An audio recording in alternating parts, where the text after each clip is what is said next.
Ironside will not be seen tonight, so we may bring you the following special program. Word Balloon is brought to you by the League of Word Balloon Listeners.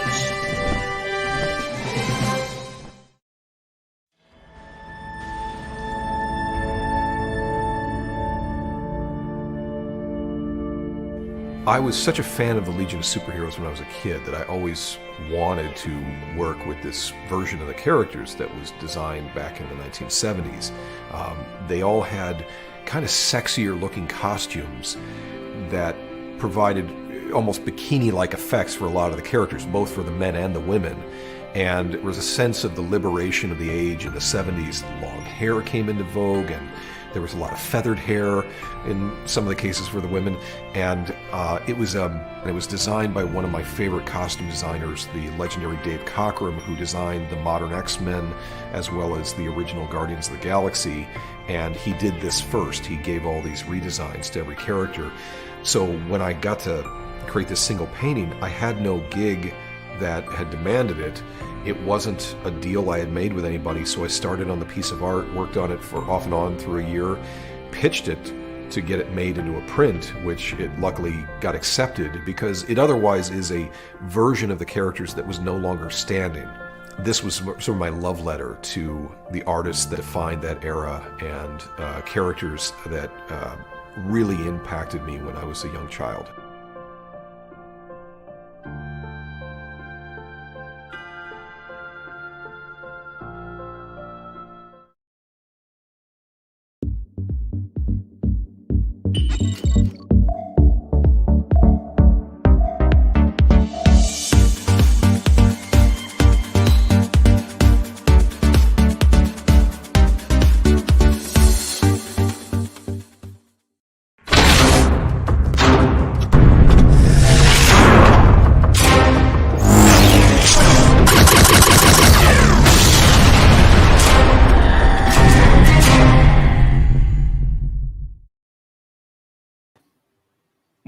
Welcome back, everybody. It's time again for another Word Balloon Live, the comic book and pop culture conversation show.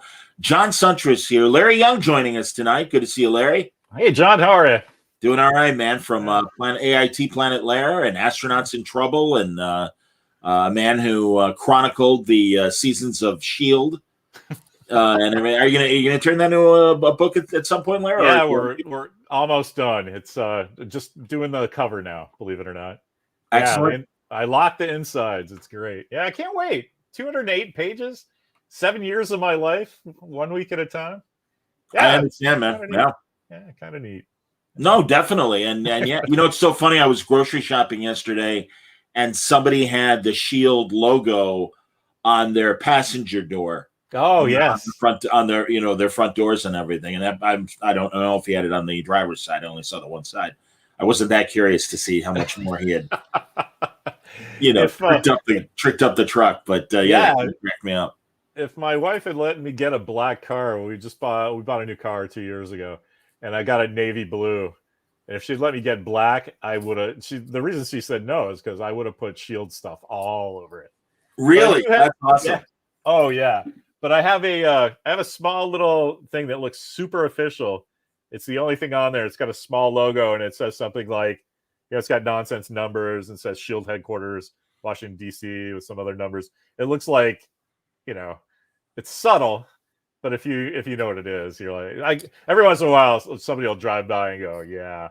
But that's what honestly, man, in this age of T-shirts, and I'm not wearing one today, although I've got my Star Trek badge happening. Got your pin on, yeah, that's great. I had to look for it. That's from my buddy Wayne, who I should say, as we're talking about Star Trek, this is a Gorn Funko Pop. I know it's reflecting. There you go, a little bit. I love that. And on top, he had the actor who played the physical Gorn inscribe it. So I've got a nice autographed Gorn Funko Pop. I love it. And and he was smart. He put it on top because, the guys like, oh, most people like it, across the thing. It's like, and then it's going to rub off and not be there. Right. So no, thank you very much, Wayne, for doing Wayne Musso. So did he get to talk to that actor? I would have loved that. He did. I haven't had a chance to ask him in general, or specifics what he talked about. So yeah, it was really cool that he got to meet him. And God, so few people are left, sadly. Sure, yeah. That were on the original series, as you well know. It's a shame, man. We're losing them all the time. Or poor Nichelle Nichols. Oh, that breaks my heart. Breaks my heart. That's very sad. It's difficult enough, right? And then to be taken advantage of allegedly. It's sad that you have to, that anyone has to go out like that, much less, a beloved international figure, right? No question. I don't know. It's very sad. No, it sucks. Now, John Price is supposed to join us, everybody. I don't know what's going on. He was a little under the weather midweek. So we're not sure. Himself a concussion. So I hope he's not like in the hospital, because John's favorite thing is talking about Star Trek. So, oh God, really, Rob Burnett clued us into his essays on Medium that are so great and so careful, like your own with Shield and everything, in terms of thank you, great detail and an informed opinion. And that's good. I don't mind disagreeing with people as long as they bring something to the discussion. I wouldn't even call it an argument or a debate or whatever. It's like right. And as you know, Larry, I'm not the greatest fan of a lot of new Star Trek, and I know there are things about various shows, and we're going to get into it. Yeah. You don't like either, but that's the thing. And truly, I'm just disappointed in terms of when I talk to people who really like it. I'm like, what do you like about it? I'm like, I don't know, I just like it. And exactly. Yeah. I'm like, that's it. That's one of the things that I enjoy most about John Price, is that he's got that informed opinion, and it kind of sounds like I'm making fun of him, but it's an educated opinion. You know what I mean? I do. It's not just that he has the facts, but he's processed them and then can tell you what he thinks in an entertaining way. Like that's a real gift. I like that. No, I'm so with you. Again, it's because I truly I haven't done this in a while, but in terms of gathering a group of people who like and dislike Star Trek, but I've got my guys and women that I would love to, have them come on. Oh yeah, and just have that kind of general discussion.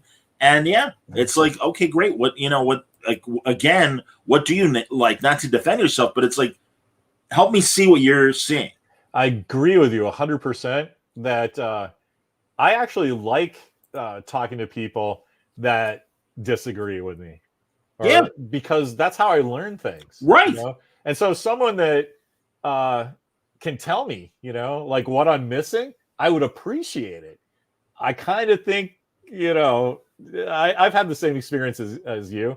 And when people defend their opinion, it's more like, well, you don't like this. And it's like, well, you don't know what I think. You just know what I write on Facebook. Can you tell me what you think? And then we'll have a conversation. I get what you get. Oh, I like it. All right. I like anchovies on my pizza. You can't talk anybody into that. You either like it or you don't. Right. So that's regarding Trek. I was going to say regarding Trek. Let's talk about what's on the air, because I think you're a bigger fan of Lower Decks than I currently am. I'll admit to I really liked 2 episodes last season, and I know that sounds ridiculous because there were 10. And so far of the 6 that we've gotten, I've liked 2. I liked certain things about the most recent episode. We get into it, but tell me your thoughts on Lower Decks. Well, here's my thing about Lower Decks is that when it was announced, I was like, who cares? As details came out, I'm like, that's going to be ridiculous. I personally am not a fan of animation at all. I can count the cartoons on one hand. And they're all from the 60s, right? Sure. When I was a kid. Right. I honestly got into Star Trek because of the animated show. We had moved from Texas to Vermont over the summer. And so when the cartoons started in the fall, I didn't know anybody. And so I just sat inside and ate a box of sugared cereal with my sister. And we watched cartoons. And I liked the Star Trek one. And I was talking about it outside, and one of my dad's buddies was over helping him chop wood or something. I don't know. And they're having a couple of beers, and they heard me talking about it. And my father couldn't have cared less. Like, whatever, that's some kid thing. But his buddy went, that's a real show. And I'm like, yeah, I know. I'm telling you, I watch it every Saturday. He goes, no, the cartoon is based on a show with real guys. Oh man, the second I heard that, I was 10, so I had my mom tell me, find the TV guide and find the show, and it was on at 6:00. And I'm like, great, because there's just news and Zoom. Do you remember that show? Zoom, yes, Box 350, that one. I'm like, I don't care about Zoom. 134. Yeah. Yeah, exactly. That's the zip code. And so that's how I got into Star Trek. Do you remember the magazine Starlog? Of course. Yeah, that had just come out, and they had the series list, and I was checking them off like a good kid. For people watching, Starlog is available at the Internet Archive, archive.org.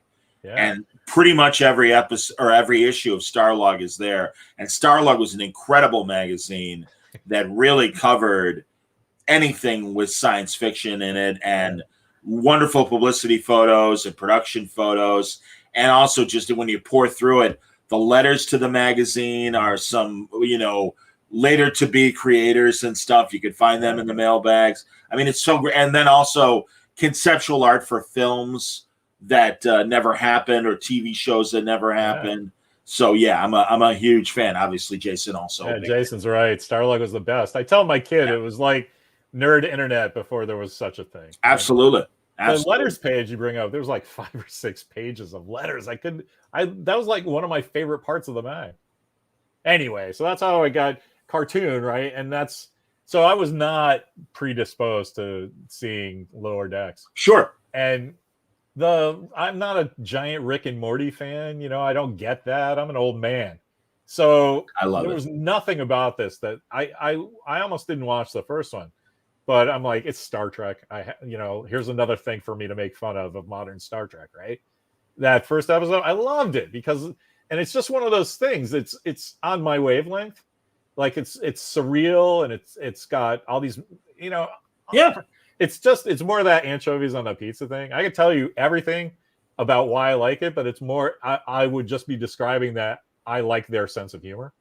And if you don't dig on what that's the thing about humor.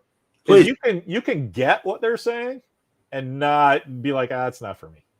And there's rare things like that. Usually if you watch a movie or TV show and somebody doesn't like it, they're not cluing into something about the narrative or the actors or the characters or something, right?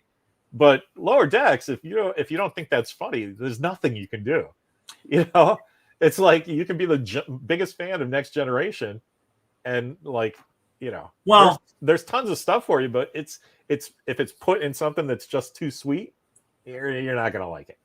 Do you like so in other words, you're not a Simpsons person at all? My kid likes it. I'm not a Simpsons guy. Okay, and King of the Hill. Every once in a while, this happens on my Facebook. You're like, what about this? I'm like, no. And I'm just the reason why I'm ticking these off, and another one would be like King of the Hill. Those were. You did like King of the Hill?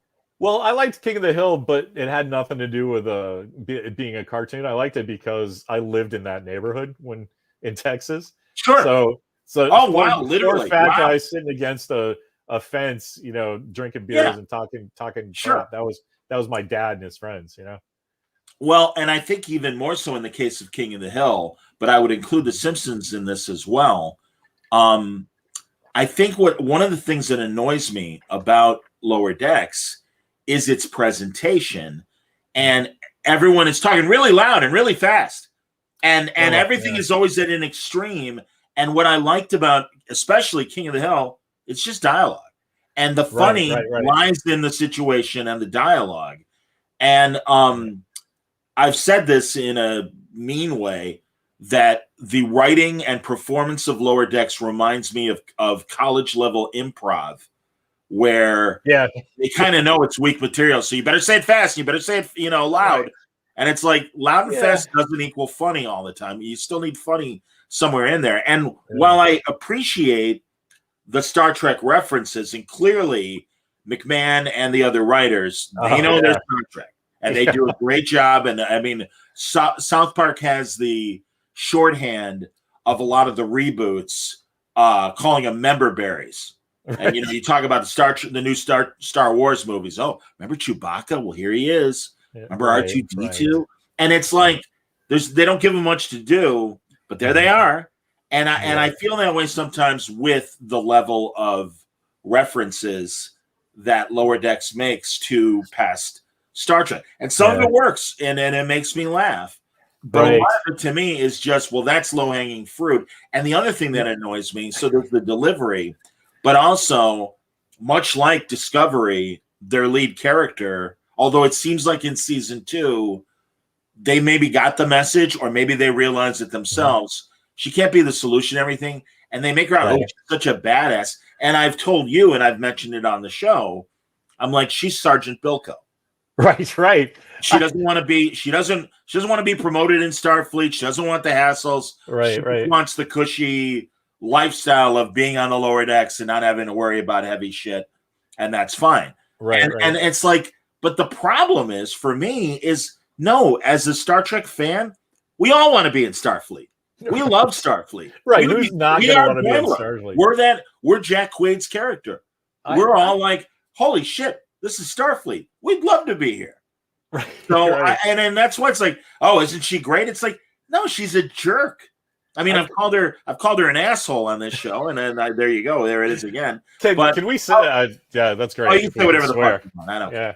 But yeah, I mean, I think So anyway, those are initial dislikes about Lower Decks for me.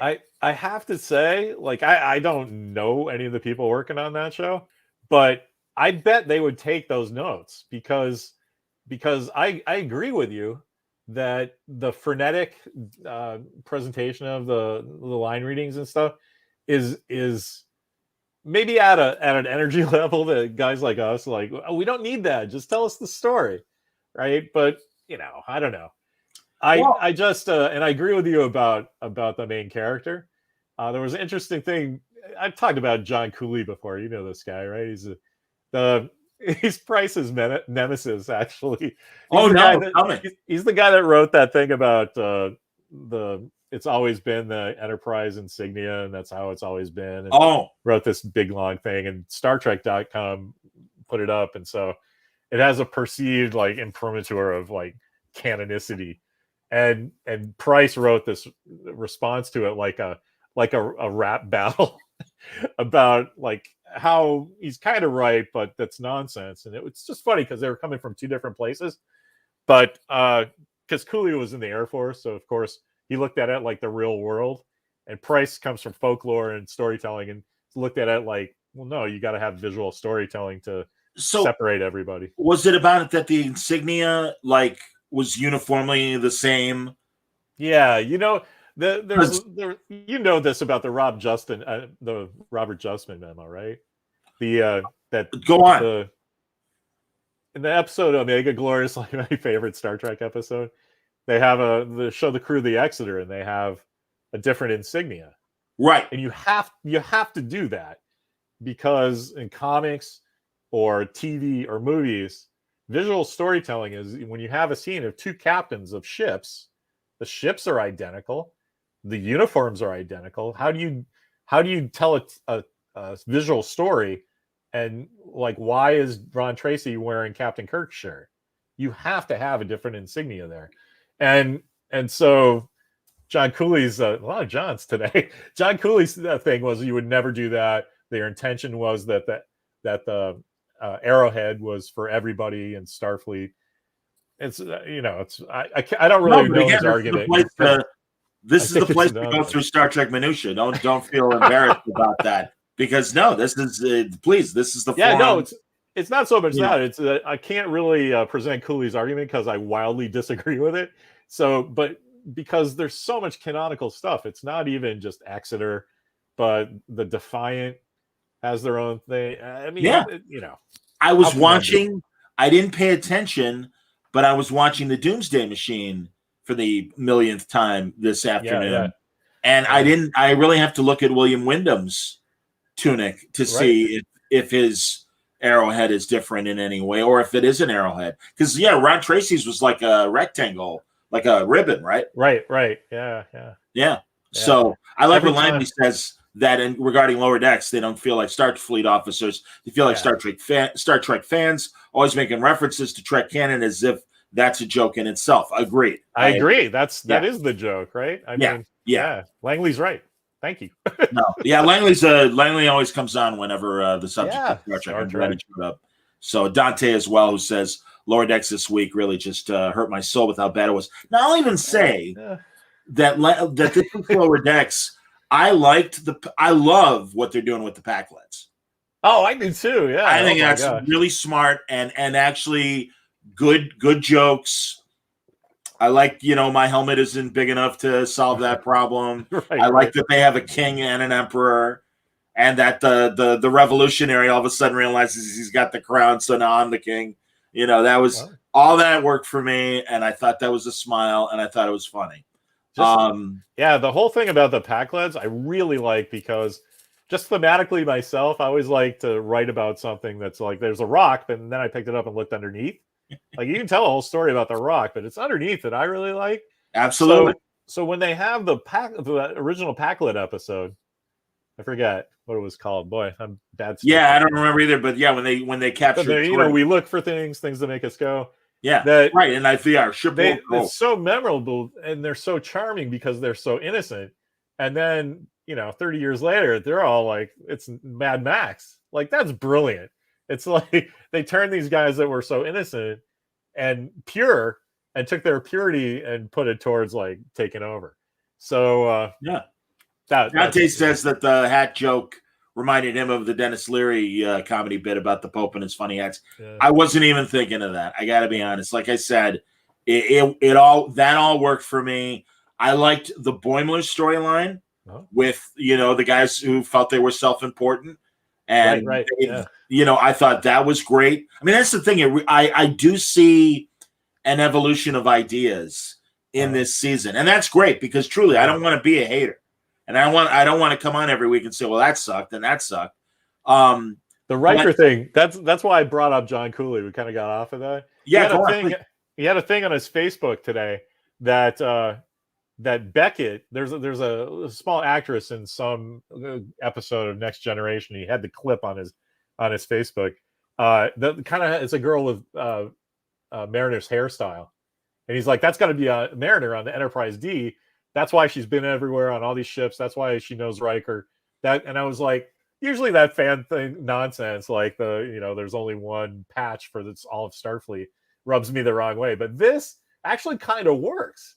And I wonder if McMahon and his writers' room are doing that. And Boimler too. Speaking of, that's what reminded me to get back to it. What you said, Boimler's story, where Ransom is like, "Yeah, nice work, Boimler," and the other guys who thought they were all that were like, "Oh my God, being on the Titan was a good thing because it taught him how to be real Starfleet." Right. And I love that. You know what I think is really going to happen in the last episode of Lower Decks? I think it's going to be a full-on Star Trek episode with no jokes. I hope everyone has. Great. I think that's how they're going to go out. That everyone has got all the nonsense out of their system, and they all end up on a ship and boldly go, and it will blow people's minds. And if I was running the world, I would have that episode out, and then the next week do Lower Decks as a live-action show, and just take over and have it be Anyway, well, sorry. But no. The third of Lower Decks of this week that annoyed me was what was that? Which one? Them on the detail of going through everybody's rooms, but the way they ended it, and also even the way they introduced the red shirts that thought they were so cool, and that Boimler just out of nowhere trips and falls and spills food on himself, and I'm an idiot, and then that's the come around to solving Tendi's turning into a scorpion.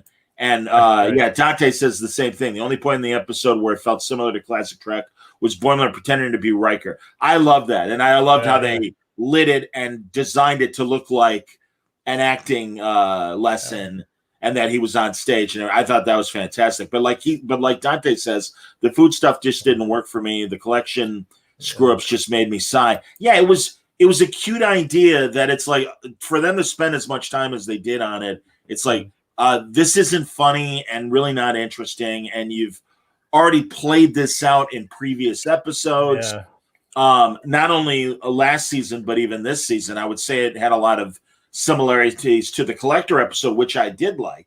Mhm. I thought that was really interesting and fun. And and I'm almost like, why don't you just waste time on 2 storylines rather than 3? Because that's the other thing I've noticed about this season. They're starting to do three concurrent storylines in an episode, and it's like, again, I don't know. I at the end of the day, and also Tendy and Rutherford suffer from that loud and fast thing. But again, it's like, and I always laugh because so do I. Well, and again, I mean, Sid Caesar, I saw in a great interview. It's like, what if it's not funny? Well, then you say it faster, and you move on to the next thing. And it's like, but again, it's going back to my point about King of the Hill and Simpsons, and I would even say the same thing about Rick and Morty and Solar Opposites. Somebody mentioned Solar Opposites. I just think adult animation has reached the point, and God, I can think of millions actually of examples. BoJack Horseman and now I'm blanking. Bill Burr's cartoon that's on Netflix. Right, F is for Family. Yeah, it's like, I love that. I'm a giant Bill Burr. There you go, and it's like there's just enough natural adult animation dialogue out there where it's like, no, these are funny situations that happen to be animated, and I just think there's been enough good Star Trek parodies and humor over the years that you can achieve this in a normal tone and not have to go to the extremes that they seem to want to do, and also that they can't decide whether it's, and I want to know your thoughts on this, whether it's an adult animated show or a kid show, because You're Not My Friend is like a recurring theme, or like Mariners, like you abandoned me, or Ransom when he gets the Gary Mitchell, Gary Mitchell God powers. I could be the leader. I could, and it's like, tone it down. I thought this was the adult cartoon. I mean, I haven't seen Prodigy yet, but the various scenes they've shown in Prodigy even seem to be on a more even keel level than what we're getting on Lower Decks. And I'm like, pick a side, man. I honestly think Lower Decks is going for the frat boys. The in between children and adults, right? In that, what you were talking about, though, like You're Not My Friend thing is like, I get what they're doing. Like thematically, that's all like they're growing their family. Like everybody has trust issues out in deep space. I get what they're doing, but I also agree with you that at some point that has to be more overt and not just like the punchline to a joke, right? Well, or I don't know. I got stuff to say about their storytelling. I mean, the fact that it's on is just I'm happy. You can achieve the same emotions with smarter, more adult dialogue. I mean, they talk like 5th graders sometimes, and it's just and I'm just like, what, okay, that's fine. And then we get side boom from Mariner in the co-ed sonic shower or whatever, and I'm just like, and also way too many shit jokes. I mean, but I could say that about Mike Myers and Mel Brooks. Yeah, that's the frat boy thing. There's always that's actually a genre of comedy, right? So I kind of don't. I'm with you. I mean, if you have to, I don't know, what kind of genre of Star Trek comedy would you bring to Star Trek, right? I mean, I don't know. Well, I think they're doing well. They're doing well for what the brief was. I'm not even gonna watch Prodigy. That's like anti-Star Trek to me. Like, really? Why is it? Why do you think it's anti-Star Trek? Go on. Teenagers find a ship and then go do stuff. Like, that's like a Dukes of Hazzard plot, right? I mean, that's not a Star Trek plot. I don't care. Anyway, it's not for me. It's made for Nickelodeon, so I'm sure people will. Tom Spurgeon, dear old Tom Spurgeon, is of course comic book reviewer. I miss that guy because there was no bullshit in his reviews. Like, I can't think of anybody else you could say that about. Gene Shalit, maybe. But the good old Tom Spurgeon all right. He had this great. No, of course, I was being ironic there. That's Look at his awesome. mustache. That's 100% bullshit. Exactly. Hilarious. You're killing me. That's Anyway, fantastic. Tom Spurgeon had this great line. This is exactly the kind of thing that people who like this kind of thing will like. And I just love that because it's like, no matter how you hear it, it's kind of a put down, but it's kind of an admission that, it's not for you. That was just brilliant. I've never forgotten that because it works so much about so many things. What I've seen of Prodigy looks like Star Wars animation, like the Clone Wars and stuff, but even the tone of the Clone Wars and things. And I was thinking Nickelodeon had, at the height of the Iron Man movies, they had an Iron Man Armored Adventures series. I remember. And Tony, Rhodey, and Pepper were all teenagers. Right. And I saw one or two, and it wasn't for me. But again, it was like, but at least it respected the material. My hope for Prodigy, because two of my favorite people are writing on the show, Julie and Shauna Benson. Oh, nice. And I know they are hardcore Star Trek people. Yeah. It's gonna be great then. I'm certainly hoping, and the other thing that none of the shows fuck up is their intros. And I love the Lower Decks intro. And the Prodigy intro looks very cool. It does. In that Voyager sort of way. Yeah. And speaking of, I feel like I should say what John Price would say if he was here. He is the biggest Janeway fan. He thinks she's the second best Trek captain after Kirk. And I don't. I don't either, but I really like Janeway. So that's why I probably am not going to care about Prodigy. Don't? Did you not like Janeway at all, or did you not like Voyager at all? It's just I know I forget the actress's name now. What's her name? Shame on us. Yeah. I see her in my head. I know, of course, she was, but I know her work from some soap opera because when I was in college, Ryan Soap, yeah, Ryan she was Soap. And she was Mrs. Columbo, right? I didn't know her from that. I knew her from Ryan Soap because I was in college. Kate Mulgrew, thank you. She was, you chase girls in college and they're all watching their soap operas. Oh, yeah, absolutely. No, she was great. Then you'd go, General Hospital, let's watch that. John Colicos is controlling the weather. I can watch this. So that Stavros Cassadine, right, sure. Right. As Tristan Roberts, as Scorpio would say in his Australian accent. I know that guy. Cassadine. I remember, much to my dismay, having a conversation back then that guy would be a perfect Wolverine in a movie. Interesting. I'm not proud of it, but I did think that at one time. No, but it was awesome that Kolkos came back for that, or was in that, and it was a perfect role for him. He was amazing. And then Elizabeth Taylor plays his wife. I mean, yes. Come on, exactly. John, I gotta tell you, never in one conversation have I heard a reference to Sergeant Bilko, Gene Shalit's mustache, and Stavros Cassadine. And Ryan Soap, yeah. Anyway. Well, I watched Kate Mulgrew's either her Television Academy oral history interview or some detailed interview, and she really got into doing Ryan's Hope because that was her big thing before. Both Mrs. Columbo and then Star Trek later. But she even had a great run on, or not a run, but I think it was a 2-parter on Cheers, where she was like running for mayor and she was dating Ted. No, and the Throw Mama from the Train. She's Billy Crystal's ex-wife, successful ex-wife. She's a great actress. I'm a big fan. For me, Voyager, I've always said a third of it sucked. A third of it was just okay. And a third of it actually was good Star Trek. And I could easily name more than 20 solid Voyager episodes. I'm like, no, that was good. That was good. Yeah. Things well, like Brad that. Dourif is the crazy guy. He was a great addition for a while. I agree. I even think that Seska's storyline of her being a Cardassian agent, I thought that was really cool. I'll tell you, even later episodes where the Doctor is stolen and then sold to that planet that has terrible health care, right? And he can't help himself, but but it was a really interesting idea. Or the planet that was running faster than normal time. And Voyager was stuck in its atmosphere. Oh, right.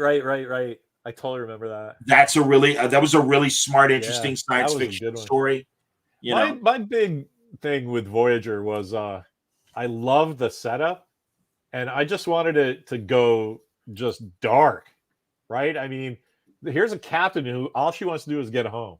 Half the people on her crew want her to die, and just like I think at the end of the pilot, having Chakotay in a uniform going, "Well, everything's okay now," was insane. Like, how they didn't do 2 years of just like Chakotay and his guys taking over engineering, and absolutely. everybody else like the bridge and life support and stuff, and then they have to work together to get anything done. Give me that show. And then at Oh, the I'm with you. end, like have Janeway be like a missing an eye and a real peg leg, so you get the idea she's Ahab with her white whale is getting her crew home, and like it's got like alien engines because something happened in episode Right. 7.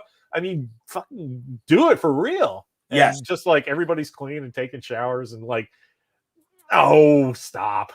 Well, That again, other show.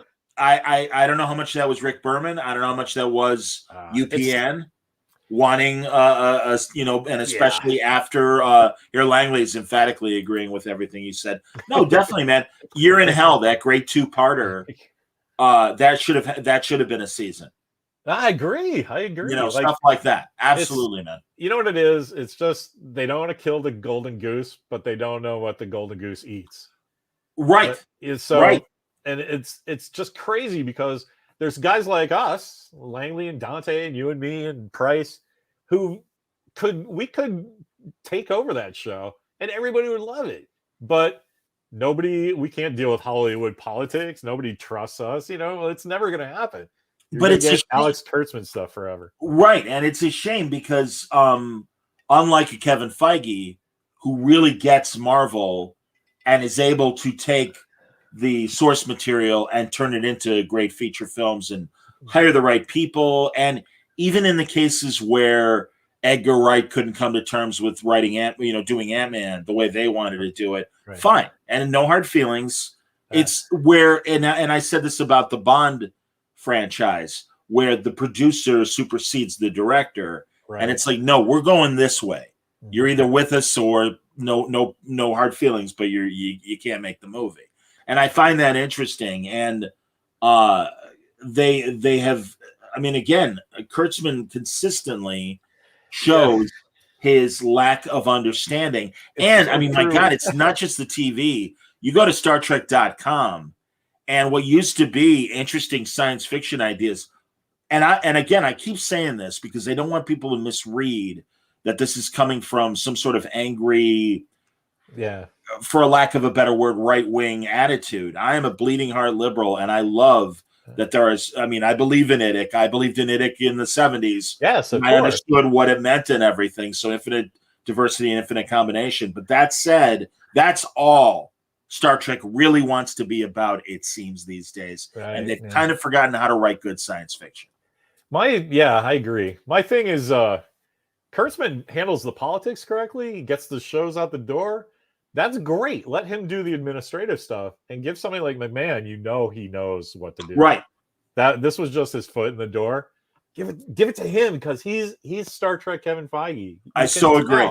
I would like to see Mike McMahon run a live action show. I'm absolutely with you on that. Or again, they have Kristen Byers, who wrote some really, really good Star Trek novels, especially in the Voyager world, post-series, where they've continued the stories. In fact, we're only, I think, a week or so away from they're wrapping up whatever continuity they created in the novels in the post-series world that now doesn't jive with the events of Star Trek Picard.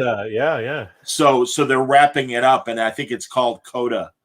I think it's cool that they're doing that. It's the opposite of what the Star Wars expanded universe did, where they're just like, that's all garbage now. We don't care. We got your money. At least they're going, you know what? We understand that this was a valuable thing for us, and you guys held the torch for a long time. So thank you. You at least get to wrap it up. Totally. And sometimes, I mean, that's life. Stuff doesn't last forever. So letting them get off the stage, I think that's just so classy and awesome. No, Dante has a good point here. The biggest letdown about current Star Trek is the rude Will Roddenberry made when anyone could mail in an idea or script and they would evaluate it and make it if it was good. Being dismissed post-generation is just a disservice to the IP. I know I can write a better Lower Decks episode than what's being shown so far. I don't doubt it. I don't doubt it. Yeah, but I also think there's a reality of studios are more worried about lawsuits and being litigated, and that's why the open submission days are gone. And also, I don't have a problem with that because I don't necessarily have a problem, but I think that the production won't allow it. Right? They do season-long stories, and that's the big problem. It's not that they're not letting people send in stuff. The problem is that they don't, like the Walter Mosley thing. Do you remember this? I do. Go on. They don't have real writers in the room doing real Star Trek issues. It's all this made up, like, oh, geez. Anyway, the Walter Mosley. Don't anyway. No, you're right. The Walter Mosley's the guy who did Easy Rollins. Is a fantastic writer. Devil in a Blue Dress. Yeah. No one is going to disagree. Amazing mystery writer. Yeah. No one's going to disagree that guy does not know what he's doing. And they brought him in for the Discovery room, right? If I'm not mistaken. And he was supposed to Langley, he wrote a script. We all did, man. We all did. Yeah. We've all written our fanfic. Absolutely, man. I'm sure your audience knows about Mosley, though. But he goes in and he's telling a story about where he's coming from and uses language that's not appropriate. Right. But he used some curt words to describe black people because he was stopped by a policeman. I think it was his story. It was his story. It was something that happened to him. And he was in the wrong neighborhood, and the cop let him know that he was in the wrong neighborhood and used pejoratives to describe him. And and the obvious, the N-word and things. And Mosley, being a black man, told the story and used the N-word. But it's part of the story, I understand. And it's in a writer's room as a writer, you creative guy, it's a protected space, right? You're trying to tell a story to a bunch of other people know the context under which you were telling the story. He's just not throwing it around. As a writer, you have to use the right word to evoke the emotion that you're trying to evoke. And that guy's relaying a factual story from his point of view. But that's what happened. And then somebody freaked out and was like, I'm uncomfortable. You know what you're uncomfortable about? That this giant of literature might be taking your job. And that's what it looked like to me. It's just a guy reading the papers. It looks like, well, we got to get rid of this guy because, he's going to upset the apple cart that we have going here. And it's like, yes, that is Star Trek in a nutshell. You have gotten in the ship and gone out there to upset the apple cart, right? I mean, I agree. It gets me. No, I absolutely agree.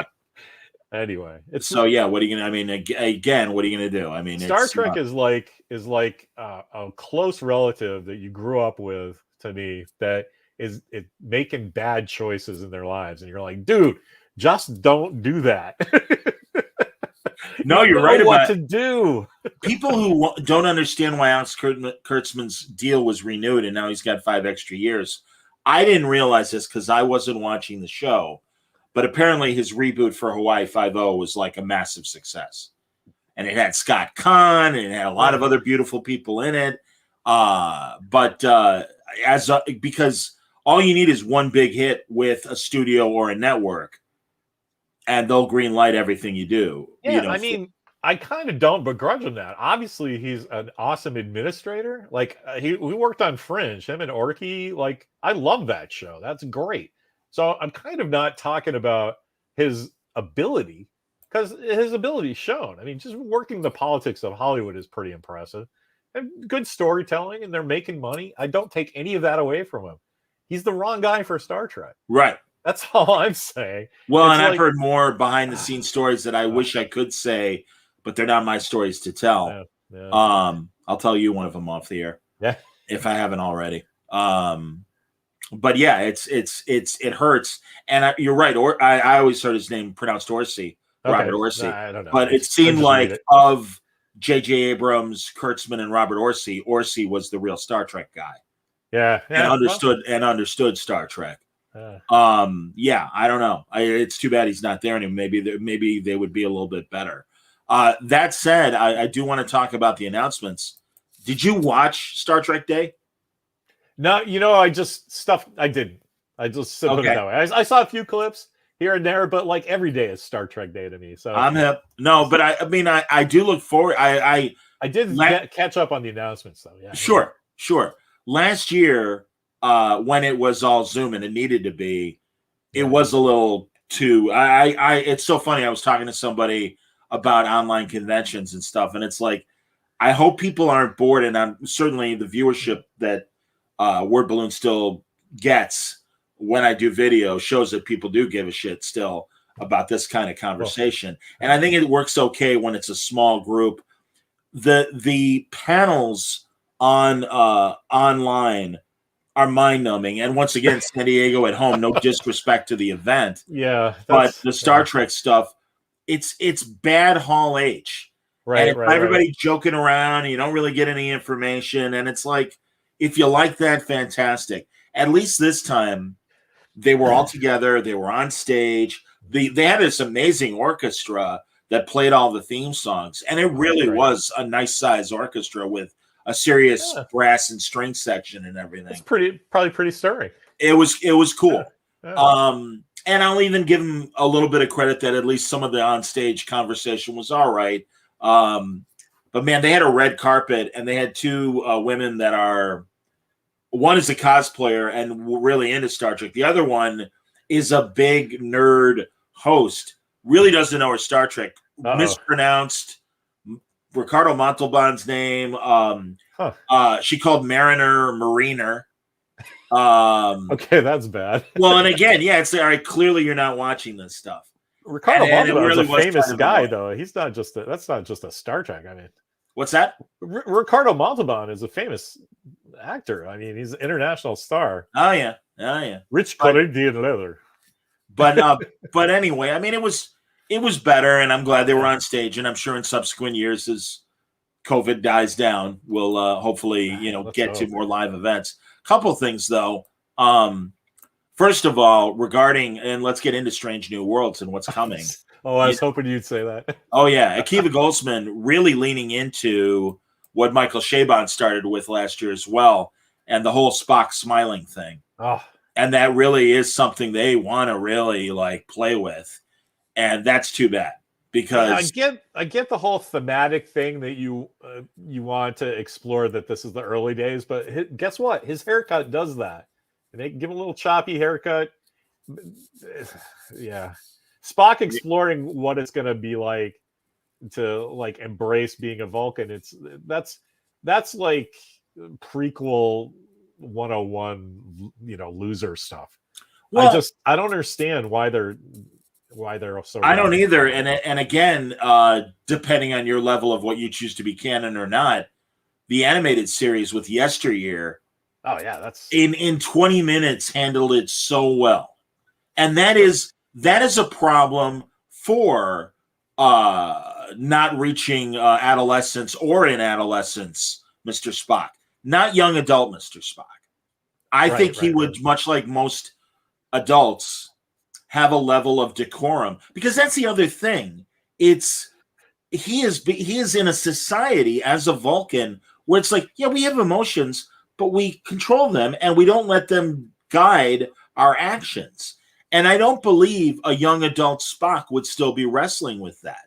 I really don't. I think, again, I don't think he would have been able to get through Starfleet, frankly, if he wasn't more just Vulcan, Yeah. Right. From a discipline standpoint, I totally get what you're saying. From a canon standpoint, though, it's not like Spock is like a stand-up comedian, right? He never broke into a guffaw. He yelled the women, okay, that's cool. Maybe got the best of them. And he's playing, and the next one's playing with Kirk. He's playing chess and goes, oh yes. So what are your Earth emotions? He's not laughing. He's just kind of yeah. How many times does Spock, when they finally zeroed in on his character, does he do the whole yes? That's a the raised eyebrow thing, that's him laughing. He doesn't. Right. Oh, absolutely. Nimoy even kind of like turns his cheek up a little. Well, that's fine. That's where young Spock should be. I just think a lot. Spock.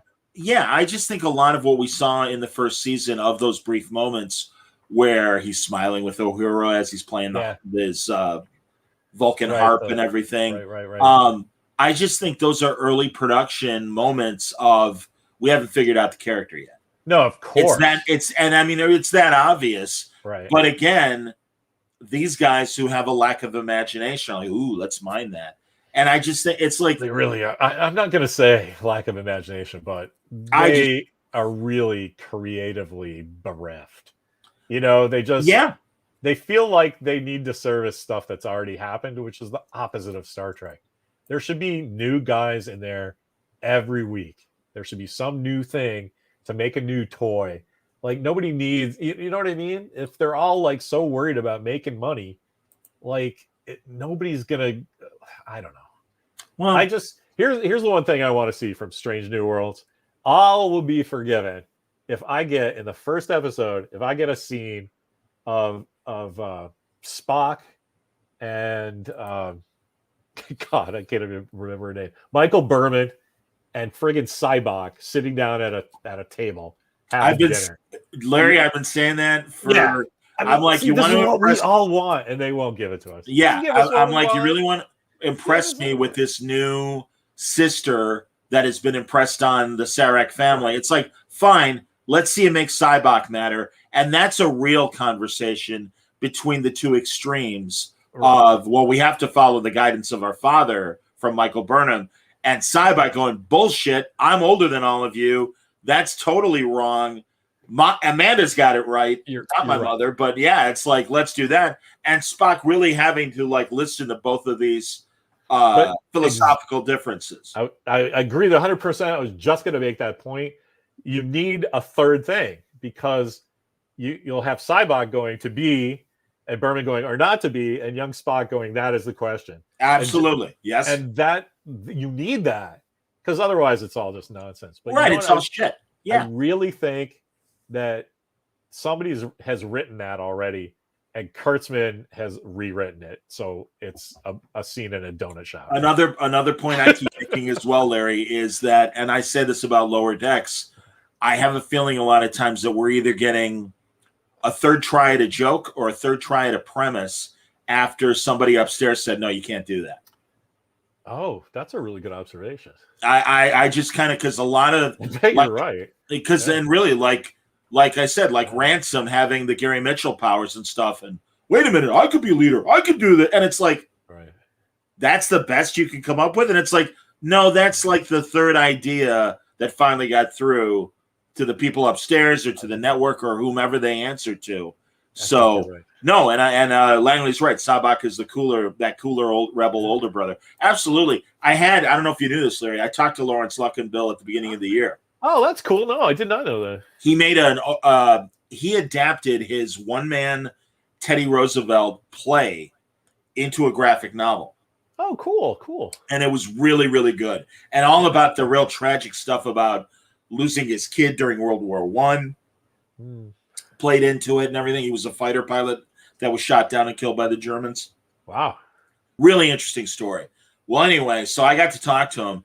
And I told him, I mean, I've really, as the years have gone on and I've watched Star Trek V over and over again, it's still a flawed movie, but it's too bad because he's acting his ass off and is a real good counterweight to the three of them. And, you know, I mean, he has great moments that get dismissed. And also, they handle the idea of, hey, Spock had a brother in that very tongue-in-cheek way of, what? And then I love how Shatner's like, you're lying. I know you're right. and finally, technically you're right. He's not my brother. There you go. He's my half brother. And he's like, all right, I got to sit down. Because that's how we all felt like, right. What the fuck are you throwing at us right now? But okay. So, and obviously, maybe Sean Connery, who was intended to originally be Cybok, might have gotten a better handshake or,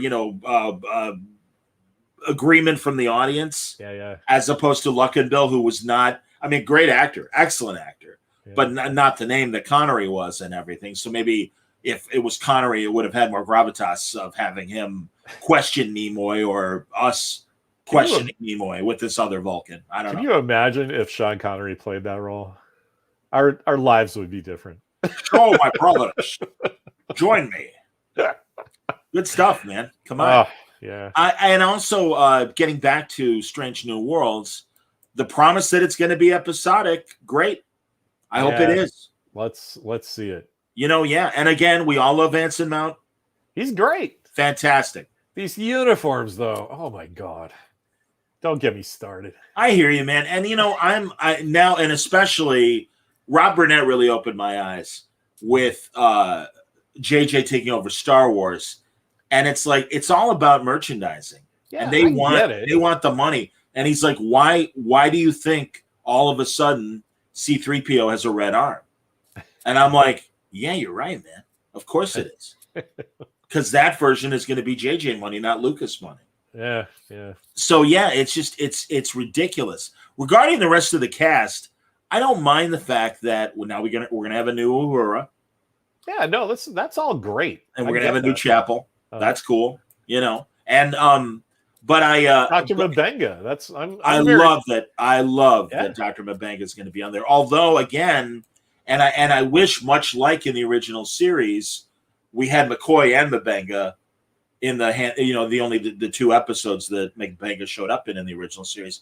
But I'm gonna miss, if he's not there, I'm gonna miss Dr. Boyce, because I really liked how I love that character. Yeah, how John Hoyt played him. Yeah. And also, and I guess, and again, I think we can relate to this from an ageism standpoint. It's like, can you have an older character that maybe could be an advisor to the captain and have a kind of older wisdom of, I've been around here longer than you? Because I love that about McCoy and Kirk. Yeah, me and too. I think we got that in the one big scene with Dr. Boyce and Captain Pike.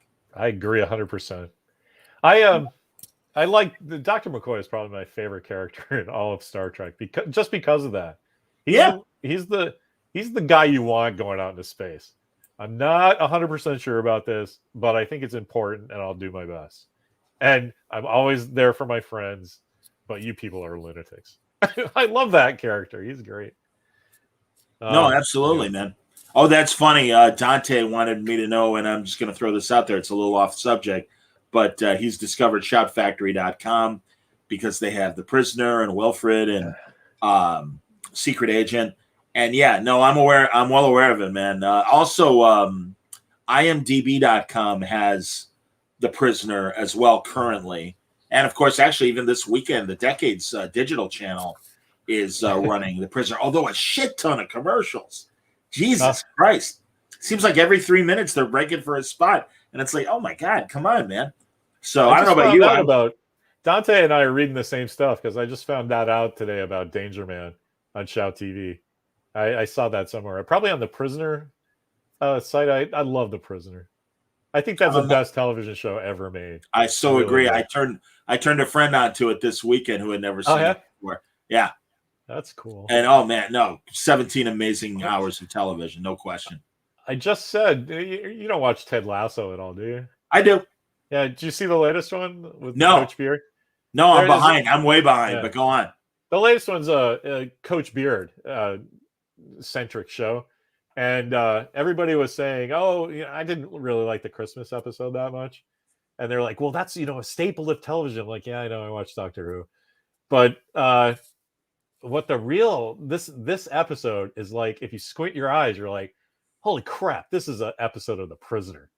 Like, so I don't want to ruin it for you, because I'm excited. No, that's awesome. But if you look at it, like, they don't even have Ted Lasso credits, because it's 100% an episode of Coach Beard, and it's full on BBC sci-fi like episode. Wow. And it fits totally in the show. You're gonna love it. That's amazing. No, I really enjoyed Ted Lasso. I don't know why I've been holding off, but I haven't been like pouring over the season yet. you're a busy guy. That's what it is. Yeah. Man. Well, that's true, actually. Yeah, you're right, man. You're literally the Tonight Show of pop culture on the internet. So thanks, man. That's really nice. Like, I do sympathize with guys like I've heard Jon Stewart in past interviews when he was doing the Daily Show and stuff, and going, I'm constantly reading books, I'm constantly watching stuff, knowing that a guest is coming on. Right, and in fact, a friend of mine who wrote this really good book that I truly think, it's called Wicker Park Wishes, and it's about being in the 90s, single girl out of college, just trying to figure out her first decade of real adulthood. And I'm like, it really reminds me of Nick Hornsby stuff. But prior to the interview, she's like, have you read the book yet? I'm like, I promise you, I will read the book. Oh. You got to understand, I've got like 4 or 5 other authors and other things that I got to read them first because they're going to be on the show first. Just relax. I promise I'll read it. Yeah, you have a line of stuff. That's so cute, though. Did you read my book? Like, that's everybody thinks that, right? Well, like, no, but honestly, be the belle of the ball, you know. No, but truly, Larry, I don't want to have a guest on. Sorry for the tangent, everybody, but I don't want to have a guest on where I'm not familiar with the work. Well, of course, you're 100% professional. Well, but I mean, you, man, you're Johnny Carson. You're Johnny Carson. You're having fun, man. But everybody knows that, you know, there's time to have fun and not. No, I appreciate that, man. I know. I used to, before he got canceled, and rightfully so for being canceled, people used to call me the Charlie Rose of comic books. Oh, and I'm like, yeah, and that's when I'm like, let's call him Jon Stewart. Let's call him Jon Stewart. Let's move on, right? I'm like, you know, maybe Charlie's not the role model that he used to be and stuff. Yeah. So what are you gonna do? Yeah, but, that doesn't age well. but I back to the cast here for Strange New Worlds. I'm intrigued by the Andorian. Yeah, Andorian's really well. There was Shan. Oh God, I can't remember his name on Enterprise. Yeah, but they don't really get, you know, aired out as a culture, really, do they? I mean, so that's going to be. They don't get what? Like sort of aired. I can't really remember an episode where the Andorian culture was really addressed. Well, it was an Enterprise. It was, yeah. Okay. But yeah, but no, I mean, it's a dirty secret. I never finished Enterprise. Oh, no worries, man. Shran was his name. Shran. I was missing that R. Yeah. Thanks, Dante. But I saw the picture of that guy, and I was like, oh, he's the Worf. And I'm like, maybe he'll do for Andorians what Worf did for Klingons. Oh, that's interesting. Yeah. And yeah, as Langley says, he likes that he's blind too, that the actor is blind, and you know, that'll be interesting to see how that plays out in the series. So no, definitely. My biggest problem with Strange New Worlds is the idea that some descendant of Khan is going to be there. It's like, when I read that, my son came down to my office to make sure I was okay. Because I apparently sound like I was strangling a cat or something. Like, that's the definition of wrong. Like, talk about not understanding what's going on with Star Trek. And not, they can't even call her Kathy or Susie or something. It has to be something that rhymes with Khan. Like, are you out of your mind? Like, talk about putting your thumb on the scale. You know that at some point, Anson Mount is going to go, Lord! You know, come on. Yeah. We don't need that. Oh. No, I'm with you, man. No, and any info on the Noonien Singh who's not on the Botany Bay. Yeah, exactly. I mean, it just, all I can think of is that she's undercover and it's going to be, well, of course I'm whatever. And it's not going to mean anything because it's 10 years before. I mean, well, I guess it will. Or it's going to be, she'll be exposed. And much like the second season of Discovery, well, now it's classified information, so let's wipe out all, knowledge that she was ever here. And it's like, fuck, I'm sorry. No. Fuck you. That's shitty writing. That is like classic. And again, much like Michael Burnham. Ooh, it's Spock's sister. Well, we've been enjoying Star Trek stories for 50 years, and we've never heard of Spock's sister. Yeah, we know, but there she is. And by the way, she's the reason why Spock is the way. It's like, all you're doing is cutting down these characters by introducing this new shit, and all it does is diminish Montalban and diminish Nimoy and their great work. I agree 100%. It's like that's right there the example of what I think is wrong with this Kurtzman era Star Trek. It's like, you could do the whole thing with Berman. I probably wouldn't hate the show like I do now. if it was just a different character. There's no reason for her to be Spock's sister. There's no reason. No. And so once you start adding stuff into your narrative that doesn't matter, that's rookie writing. And like, that's not professional stuff. So the only thing I can think of, because there are professional writers in the Star Trek writers, Sure. That's all I can think of is that Kurtzman is just rewriting these poor saps, and they have to keep their, what I really think it's like. Can you imagine being a Star Trek fan and working to be top of your game? So you're in writer's room of a Star Trek, and then you have to write Discovery. I mean, what do you do with your life? It's like, yeah, I got what I wanted, but I don't like it. I know a guy that wrote on go to work in the morning. I know a guy that wrote on season 1, and that isn't part of the writer staff anymore, and I won't name names. I've lost touch with him, and I would love to have an off-the-record conversation with him and tell me what it was like being there. I mean, again, you see that they change. It'll be very interesting if it turns out that they've had a consistent showrunner on Discovery for season 4. It'll be the first season where they haven't had changes right this season. Same thing goes with Picard and another buddy, Mark Bernardin, on the staff of season 2 of Picard. And I have hope because I know Mark's a die-in-the-wool heavy-duty Star Trek fan. And that's why, man. It's like between Mark on Picard, the Bensons on Prodigy, it's like, all right, I got, people that I know are legitimate Star Trek people. So are they being either overwritten from above by the showrunner? I have no idea. Dante made a really good point here. He goes, regarding Strange New Worlds, I have trepidations about it.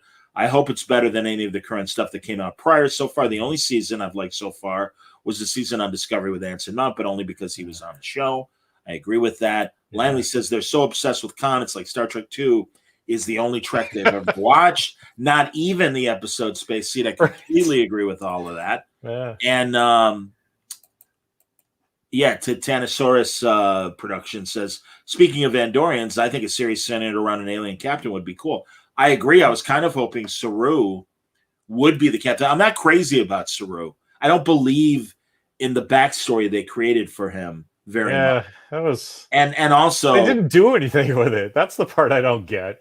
Like in like 6 months, he goes from being a cow on a planet to like running a starship. Like, really? Okay. Absolutely. and also a lot of people like Tilly. I can't stand Tilly. Tilly would have washed out of Starfleet if it was real Starfleet. Yeah. I don't believe, and people, what about Barclay? And it's like, Barclay was competent.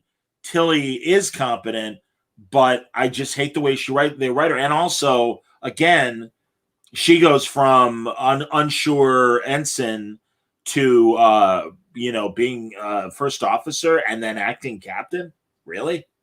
I'm like, I don't believe it. I'm sorry. And also, it annoys the hell out of me that we only know Tilly, Saru, Dr. Culver, and Stamets prior to this third season, and you've got an entire bridge crew that gets a lot of camera time, and all they do is they look scared at each other, and you've got, as I've liked to describe them, Eyepiece Girl, and the woman with the dreadlocks, and the Asian guy, and the black guy. And I hate to sound like Archie Bunker in saying that, but it's like, you haven't given them anything to do for us to remember who the fuck they are. What's an audience member supposed to do? That's not you, John. That's they have not. I mean, look at the original series. By like the 4th or 5th episode, you knew Sulu had an interest in botany, and he liked fencing, and Uhura could sing. Just give him something, right? Something, and they just don't do it. Like they went a whole year where nobody knew their names. Like a year in a television show. That's insane. Well, again, and it's part of the problem is they're so devoted to one single story that if it sucks, there goes the season. I mean, it's like you've wasted a season. Yeah. And it really, again, I keep bringing it up. I loved at the beginning of season 2 where Captain Pike's like, let's go around the horn because I really don't know all your names. And all of us in the audience are like, yes, please. I literally was writing it down when he said that, so I would know. Yeah. Anson Mount, though, like everybody loves him. You know why? Because he looks like he belongs in Star Trek. You give him Yes. those pointed sideburns, and he's like, okay, let's go out there. And that's my problem with Tilly. I'm sorry, but this is going to sound like crazy, but we're watching television, and actors their job is to be based on their appearance.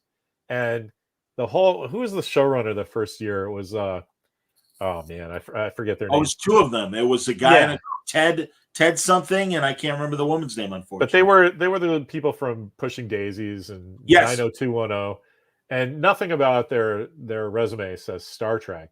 And then they start pushing Tilly on people, like this gaslighting thing of like, well, she's beautiful. No, she's not beautiful. Like Nichelle Nichols is beautiful, right? Okay, nobody has to be in miniskirts now because it's not 1966, but you have to be flattering in that uniform, right? And she just looks like a checkout girl. And I'm sorry, Starfleet people don't look like checkout girls. And I know I'm going to get ripped for that, but it's a component of entertainment. And that's what I love about Anson Mount, because he turns his head sideways and you see those Academy points and you're like, well, your shirt's a little yellow. It should be more gold, but okay, I get it. Right. And I loved every second he was on screen in the season 2 of Discovery. And the rest of that show is nonsense. But that guy looks like he's doing Star Trek. And I didn't know this happened on Star Trek Day. I didn't see everything. I was actually doing a Word Balloon Live while Star Trek Day was happening. But I know they've got the whole event, and I wonder if they dubbed this out. But Dante says, was there anything ever done about the audience member that yelled out a homophobic slur to Wilson Ramos, who's Dr. Culber, on Star Trek Day? All I've heard was he posted something on Twitter, but did Paramount do something about it? I have no idea other than ejecting the guy. That what would they do?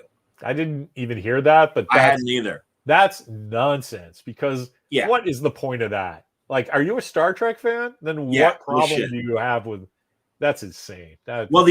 My only small problem with Wilson Cruz was good looking. Well, no, he is a good looking dude. But no, the last, not this year's Star Trek Creation convention, but the last live one they did, they had all the living doctors on a panel. And they went down the row, and I think Scott Mantz might have been the MC for it. But it's like, what do you think your show will be most remembered for? And, everyone's doing whatever. And Wilson Ramos or Cruz, I thought his name was Wilson Cruz. I could be wrong. But he kind of was a little arrogant, like, well, certainly diversity. And, pointing to his relationship with Anthony Rapp's character on the show and everything. But thank God John Billingsley's like, I don't know if you remember, but Dr. Phlox was bisexual. And all of a sudden there was these great audience applause of, guess what, guys? Bad news, Discovery. You didn't invent the wheel on diversity. Yeah. And it does kind of anger me when they are so, up until when we showed up. It's like, again, do you not know the history of Star Trek? And I'm sorry, I belabor that point all the time, but it does anger me that both from a PR standpoint and it seems from everybody working on, or a lot of people working on the show, they don't know where the fuck the show came from and don't know its origins and do think they're breaking new ground. I don't know. Yeah, the thing about that is it's a self-inflicted wound, because all they have to do was go, hey, look at us, we're continuing Star Trek's noble history of diversity. And then they're angels, right?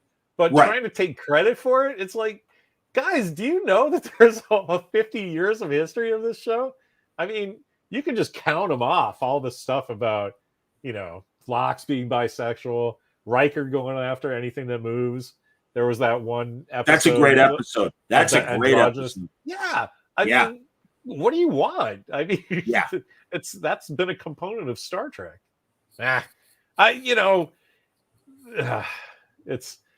This whole gaslighting thing is just a shame. If people just straight up lying into the camera, and because it advances what they want, it just drives me nuts. Or again, they just don't know the history of the show and That's don't realize. Worse, right? I mean, and I'll even concede that that because in previous decades they would have to cover the idea of homosexuality with an alien race which is classic science fiction dealing with a current problem and putting it with aliens to make it a little more easy to sell. Right.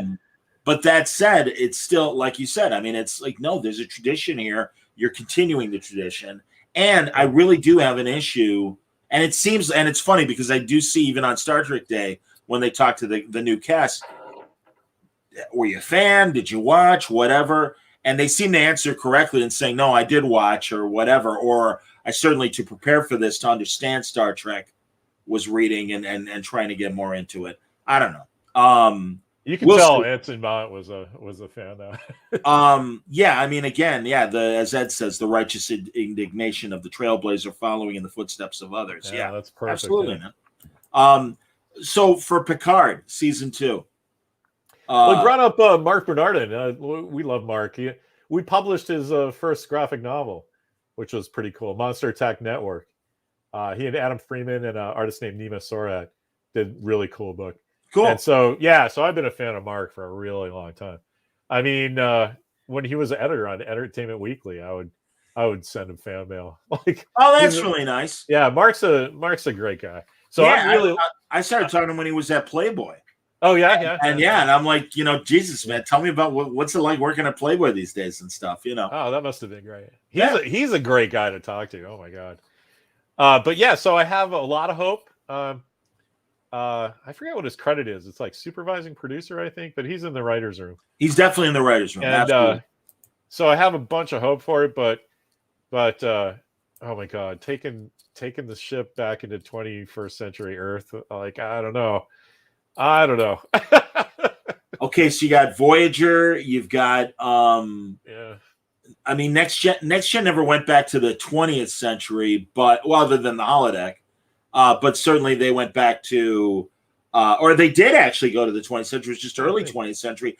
Where Data's head blew off in Mark 20. Time Zero. Yeah. Time Zero, exactly. Yeah. But and again, obviously Star Trek 4. I mean, there was that Deep Space Nine episode too, where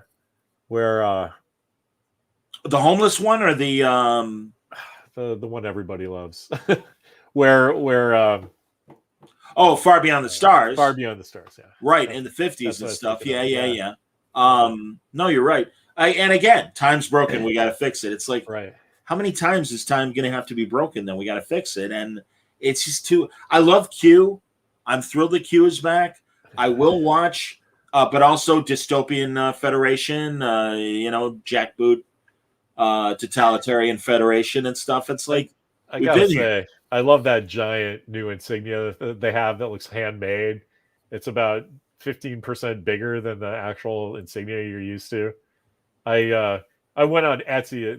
That thing. The second that came out in the first teaser thing, I started trolling Etsy because I knew some jeweler was going to make that. And I got one. It's cool. Hot metal brass. It's great. It's great. That's cool. That's excellent. No, I mean, I'm certainly curious to see what they have. I am also disappointed based on the trailer that it's like, man, again, no new idea. At least right now, it seems new ideas. Oh, yeah, Langley also points out the DS9, the Bell Riots of the 21st century. That's what I was trying to think of, the Bell Riots. Okay. Yeah. Right. What was that episode called? I forget. Anyway, hopefully Mark gets his stuff in because I know he knows Star Trek. We've had some Star Trek conversations. So and also I want to see how much it ties to the first season because it seems to me that they really are moving on to another idea without really fully explaining all the shit that they gave us in the first season. And that bothers me. And especially the way they resolved in every level the first season, from the tentacles coming out of the wormhole to Picard turning into a robot. I mean, I almost think it's a foregone conclusion that Q, with a snap of his fingers, will return him to being a human being. You think they're going to do that Bobby Ewing thing? It is kind of a Bobby Ewing thing, but essentially, like, yes, I saw what happened to you. That's just like forget that happened, right? Yeah, I mean, I don't know. That's the first season of Picard. It's kind of like this weird. I feel like I should give him some points for trying, because there's a crazy cool amount of new things, right? The Tal Shiar, whatever those guys are, Jacques Vage. the Jacques Vage, yeah, those guys too. And Oh, you mean his servants or handlers? Or yeah, whatever. the Irish Romulans. I was exactly. What the shite? Where did those guys go? That was great. Well, you anyway. introduce these very capable Tal Shiar agents that are able to protect him. I have to go off to space. You two stay here and watch the dog and watch. I'll the take grape. care of the wine. Right? Exactly. It made no sense, and I really hate. It's funny. I actually Langley said it. Whatever Alison Pill. Why isn't she in a brig for killing Stamets? I mean, it makes it again. It's like, or not Stamets. The doctor who Data had to go to trial against and everything. Right. It makes no fucking sense. And there was just so much shit that, again, I know it was rewritten mid-season because they didn't like what they had. And it's like, it shows. Or what a recipe for success that is, right? Well, man, and it's so disappointing. I mean, I got a crew shot, or partial crew shot. There they are. So there, you see the Romulan in the background. That idiot, the Romulan hobbit with the sword. I mean, that idiot. Well, what I don't like it's not the actor's fault. Right. But, initially you imagine the thought was, oh, okay, so this is kind of a father-son Picard relationship that we'll explore in the season. And instead, someone had a better idea of, no, it would be better with Soji to make it a father-daughter relationship. Right. And it's like, I can see that, but again, either they already shot it and they're like, well, fuck it, we already shot it, it's there. But they gave the Hobbit nothing else to do other than be pretty fucking helpless and crying all the time. You're so right. Picard was a giant disappointment. It's just nothing about it made sense. It starts out like, oh, that's neat. And then like sometimes seconds later, you're like, what? Like somehow they went from Data's the only android in Starfleet to like 7 years later, you have a slave class of workers. Like what? And exactly the thing that in that amazing second season episode, they're like, we don't want slavery. Well, apparently that's been forgotten. Right. I mean, again, and that's the thing. It's like, I understand, and certainly we're living in times where the majority, or not, well, whatever political view. We're living in times. Right. We're living with the consequences of a political view. So I can appreciate there might be some subtle changes.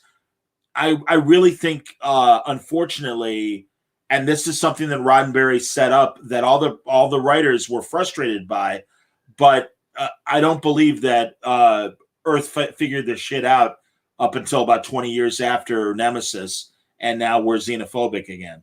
And even more so in the last season of Discovery, where Earth is so xenophobic, we're not even part of the Federation anymore. Yeah, it's anti-Star Trek, right? I mean, yes, it's like it is anti-Star Trek, which is fine if you're trying to do another show, right?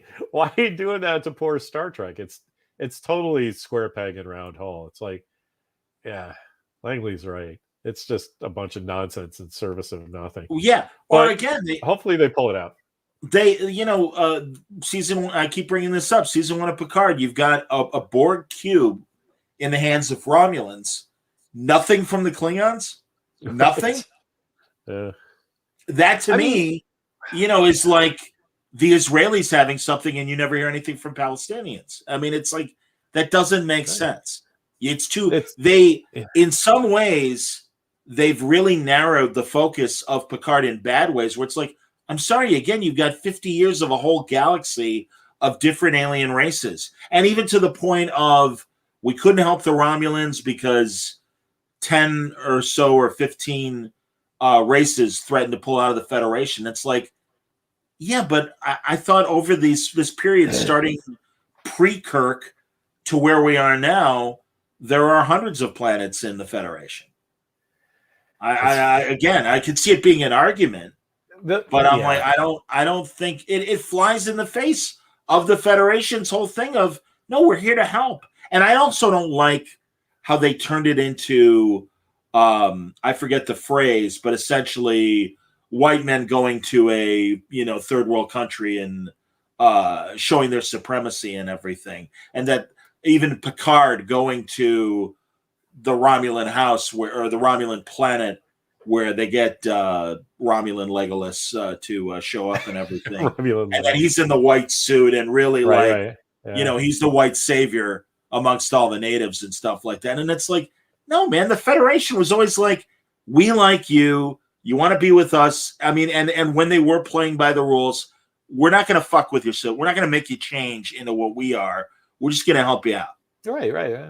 Yeah. Star Trek. I don't know. I don't know. The thing I think is interesting about Picard specifically is that, and all the other Star Trek shows have to do this, but it's 50 years and 53, whatever it is now. They're really starting to bend under their own weight of history. And that's a thing that the original series didn't have to deal with because they would just make up some new thing. We went to this planet. Did you guys see the beginning? We're exploring strange new worlds. And for some reason, the modern Kurtzman Star Trek era is like, we have to embrace all that stuff that's come before. And it's like, guys, that's thematically opposite of what Star Trek is about. You just go for it, boldly go where no man has gone before. Yeah, go that away. Yeah. Right? Yeah. Not like, it's like, it's hard not to talk about this without insulting somebody, but it's like the kind of folks that like sit there and read their old high school yearbooks when they're in their 50s. It's like, wasn't that great? Let's do that again. And it's like, no, you can't fit into your football suit anymore, It's Bruce Springsteen's glory days. Right, exactly. And it's so funny because I even know in my own personal circles, there's like a neighborhood bar where a lot of my high school graduate friends have still congregate to.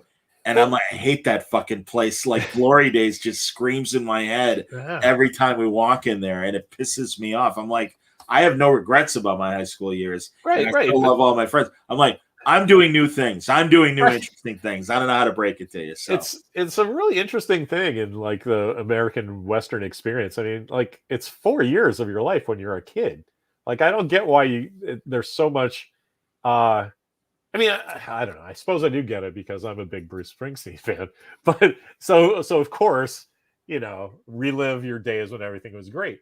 But as a well-adjusted person, like everything's great now. With the world's collapsing and politics are crazy. Everyone's at their throats. But like we're all sleeping inside, right? And we're trying to help the people who aren't. So like, there's no reason why that sort of endless optimism shouldn't be in Star Trek. I mean, it's baked into the original recipe. I don't know. No, I'm with you. All right, now I'm letting Larry say that or Dante say you're right. Feels like Star Trek stuck in the mud thematically, as opposed to how the original series and Next Generation went further than the previous stories. But I don't remember this. Ed says, whatever did they do with the mysterious Captain Crandall? Oh, Captain Crandall, I suddenly remember now. Captain Crandall is the person that Riker's daughter refers to, who's been everywhere from Kronos to Tychon's Rift. I thought a Tychon's Rift was a rupture in space that could occur in different locations. I have no idea about that. But Captain Crandall is that. And again, the way they handle that, we don't know where the Romulans are planning all this shit. And it's Riker's daughter, Tee. All I did was text Captain Crandall, and he's like, oh, it's over here. And it's like, man, that's another ham-fisted just kind of little piece of information that came from a child.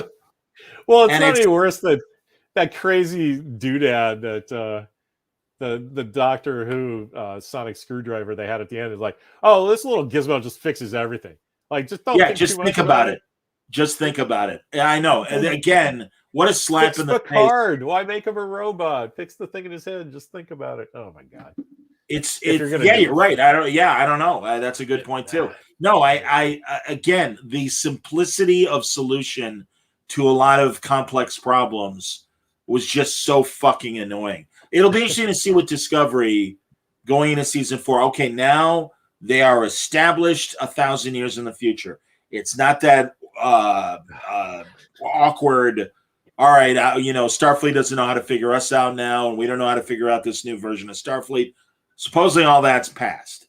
So now let's see what the fuck they do with season 4, because they're not. I mean, they can, I guess, have, we'll see what things have changed 1,000 years from now, and there are still other things that they haven't shown us yet.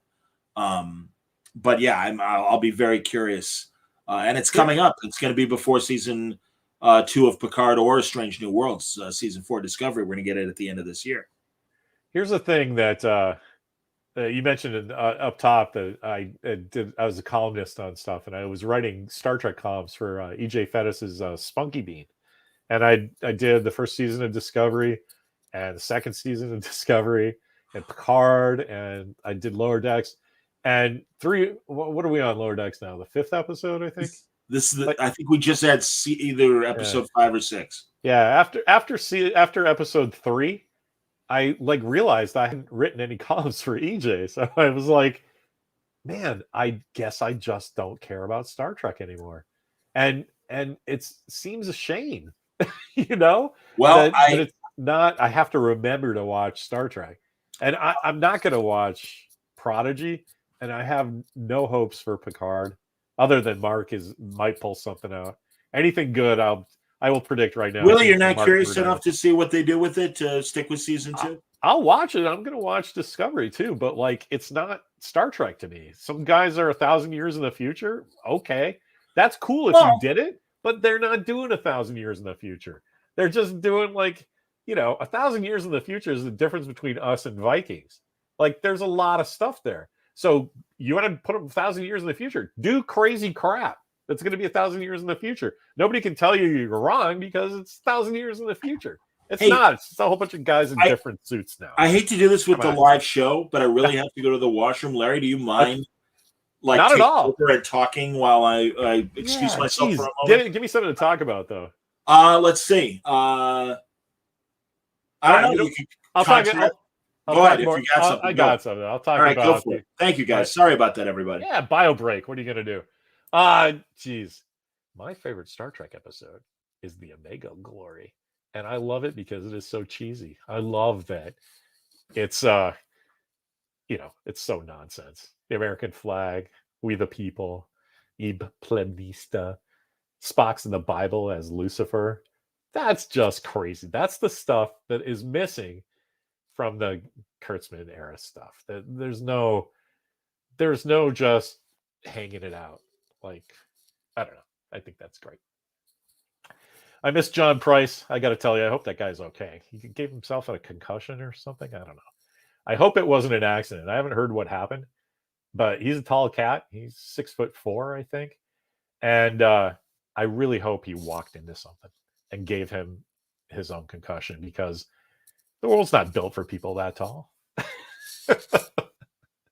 So I hope you're okay, John. What else? Star Trek insignias. Talk about. I'm coming back. Hang on. Here he comes. Just in Sorry, time. everybody. I apologize for that. I was about to start singing. Well, it reminds me of my favorite scene in one of the Star Trek novels. Yeah, I forget. Maybe Vonda McIntyre wrote it. I can't remember, but it was called Diane Duane. It was called Doctor's Orders. Uh-huh. And I don't know if do you ever read the paperbacks? I did back in the old days. Sure, when you had more time. I respect that. Yeah, I don't remember the titles or anything. I know there was a great Klingon one. This one was an original series story. And McCoy's like, to Kirk, some of the subtext of the book is, man, you got it made. You sit in this nice chair. You throw in all the orders, whatever. And Kirk's like, oh, really? You think it's that simple? Fine. You're a commander. You're in charge. I have to go on the planet and deal with an ambassadorial situation. You're in charge until I get back, and that's an order. So he leaves, and all of a sudden he disappears on the planet's surface, and they can't find him. And all of a sudden Klingons show up, and they're armed to the teeth. And McCoy, Spock's like, McCoy's like, Spock, take over. And he's like, I can't. You're under a direct order. You're in charge. And it's awesome. And it's McCoy in the captain's chair. And at one point he even goes, do I at least get a bathroom break? And Spock's like, well, technically, yes. Although the captain would have said you should have taken care of that before you took over. Oh my God. And it's just it's the funniest book. And you can almost hear Nimoy saying that. That's great. Well, that's what I mean. I mean, really, Diane Duane really like captured their voices and their characters so well. Yeah. It's such and again, that's why I love the books in the right hands can be so entertaining. I'm actually midway through a Deep Space Nine book that takes place after the series, and it's Nog and O'Brien going to visit Ben Maxwell, the captain that went after the Cardassians in the episode The Wounded. God, I can't. Bob starts with a G, his last name. Great. He was the warden in Shawshank Redemption. And he's Nixon in Elvis Meets Nixon. Not the Michael, not the Zod movie, but the Showtime TV movie. That was the first time they did an Elvis Meets Nixon story. But he's Guinon, Guinan, or almost like Guinan. I forget how you say his name. But it's Ben Maxwell after he's, been in the penal colony or whatever. And yeah, this whatever planet he's on, suddenly a sci-fi situation shows up, and O'Brien, Nog, and Maxwell have to figure it out. And it's great because Nog's like, "Oh my God, this is the infamous Ben Maxwell," and O'Brien's like, "Great captain, trust me, like he's going to help us out." And then yeah, of course, Ben Maxwell's a hero. He's great. Yeah, so that's cool. It's very interesting. But Gunton, maybe Bob Gunton, maybe somebody remembers. But regardless, I've never seen Shawshank, so I don't know. Oh, okay. Great character actor. Fantastic actor. Well, and you might remember him from that Next Generation episode. I do. Yeah. But he's great. He's amazing. And also, I kind of love the way Star Trek went, and it's a shame that in the shows, they never went back to him, and it's like, he was right. He absolutely was right. They were planning for war, and he was right at the wrong time, unfortunately. Yeah, and I think that's great. And even Picard's tough decision of, hey, we got to maintain the peace. You might very well be right, but I mean, I know that from real Earth history, as opposed to the Mars history that we, good Lord. No, that's totally something I would have said. No, exactly. But really, like some of the stuff, and again, I'm Greek, so some of the stuff the Greek government was doing in the post-war years that kind of flew in the face of the Marshall Plan. And it's like, look, we have a choice of either supporting this corrupt government or letting Greece fall to communism, and we can't do that. So we've got to work with these crooks that are in charge until we can, figure out something better. And I love that. And I love that about, again, that's kind of what the message was in that episode of The Wounded and everything. Right. So, yeah. Well, and again, isn't it, Ed says would love to see O'Brien as an engineering professor at Starfleet. Yeah. And it's a shame. I guess Cole Meany, obviously, and I get it.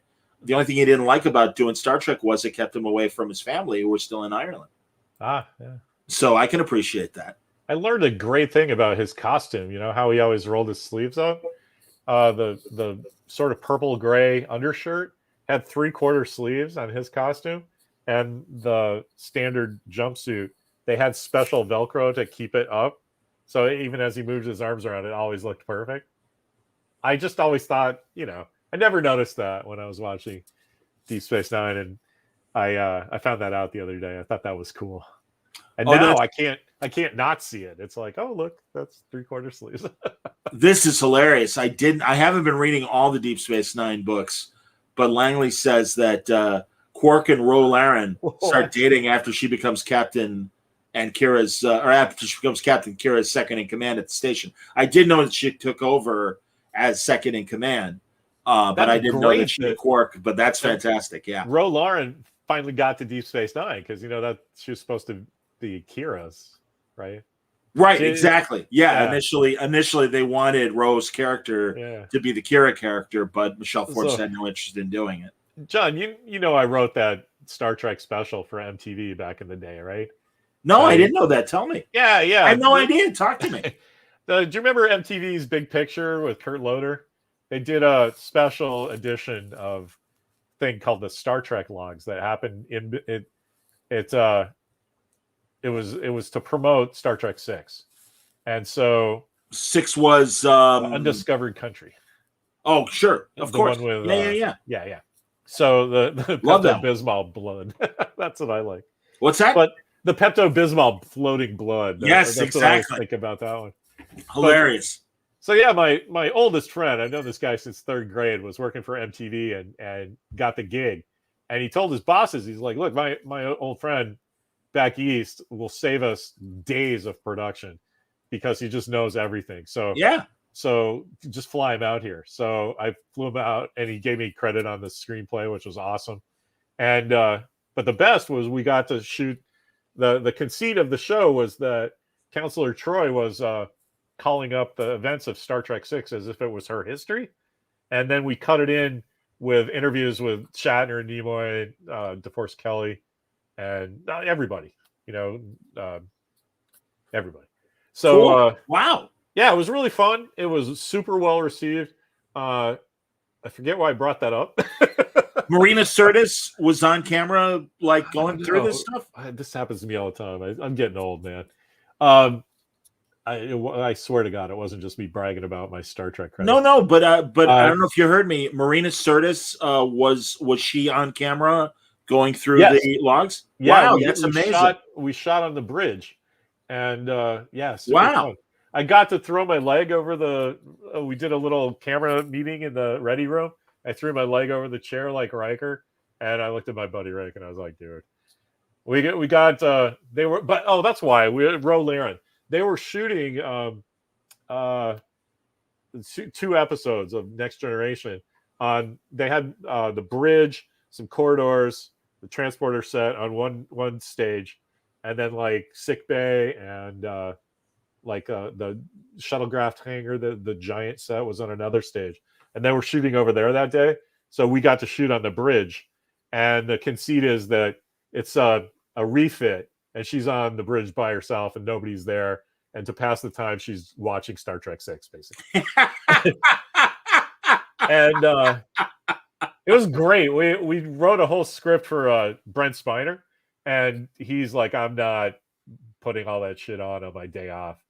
And Marina Sirtis was like, she was super nice, and was like, "No, I get what you're doing. Like, I love MTV. Get me into some concert, and I'll do it." Oh, that's awesome. Yeah, she was great. And so we changed the script for her, and yeah, that was great. God, that's terrific. But remember the Captain Picard episode where she's in charge of the Enterprise because they had a quantum string? And yes, yeah, that they were shooting that one, and Ro Laren's in that. Yes, and so, I mean, I wasn't. I don't know. I was still pretty fanboy about things back then. Sure. And I was just, I'm going to sit here and shut up and not say anything to anybody because I don't want to get thrown out. Because I don't know if you guys just saw, but I was just standing on the transporter set, and I'm just happy to be here. But they had the craft services table on the studio, the stage that we were at. And so everybody that was shooting would come by every once in a while. I had a great conversation with LeVar Burton, who he was super nice. I met everybody actually except for Patrick Stewart, but that was made up for because Michelle Forbes, the actress's name, she came over, and oh my God, she was radiant, and she's just like going over to get some carrots and hummus, and I'm like, oh my God, this is like the mother of God, and I was just really struck by how people have that presence, and you kind of get why she was an instant fan favorite, because like that, she had a thing about her that came out across the camera.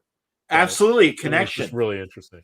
No, it's basically a story about how I loved that actress in 1996, and but I get it, man. I couldn't remember why I brought that up. No, but I've had similar experiences with actors. Patrick Wilson, who played Night Owl in the Watchmen movies, he really was like that kind of guy. That the brief moment that I had to interview him stuff could not have been nicer, and just really I mean, and so and also I mean, I love Marina Sirtis. That's funny. Yeah, did she use her natural East End London accent? She's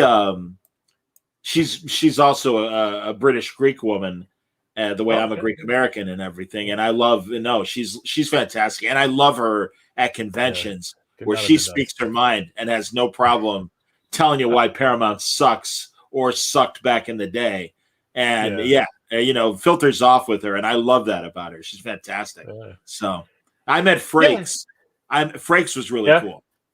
I didn't really get to talk to him. He just came in and said hi to everybody. And so it was just like, oh, well, Riker's here. He just but he was in street clothes and he walked behind the Worf's horseshoe and just was like the mayor. He's like, oh, hey, what's going on? Oh, hey, guy, nice to see you. Hey, thanks for coming. Oh, that's cool. Yeah. And so I was like, well, that couldn't have been better. I mean, maybe we could have gone to get margaritas and picked up girls together, but is your show? Is it on YouTube? Have they?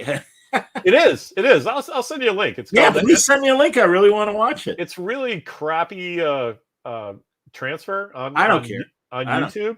Yeah, if you really care, I have the clean copy, and I'll hook you up. Well, you gotta upload it and let people see a nice clean copy of it or whatever. Maybe I should. Yeah.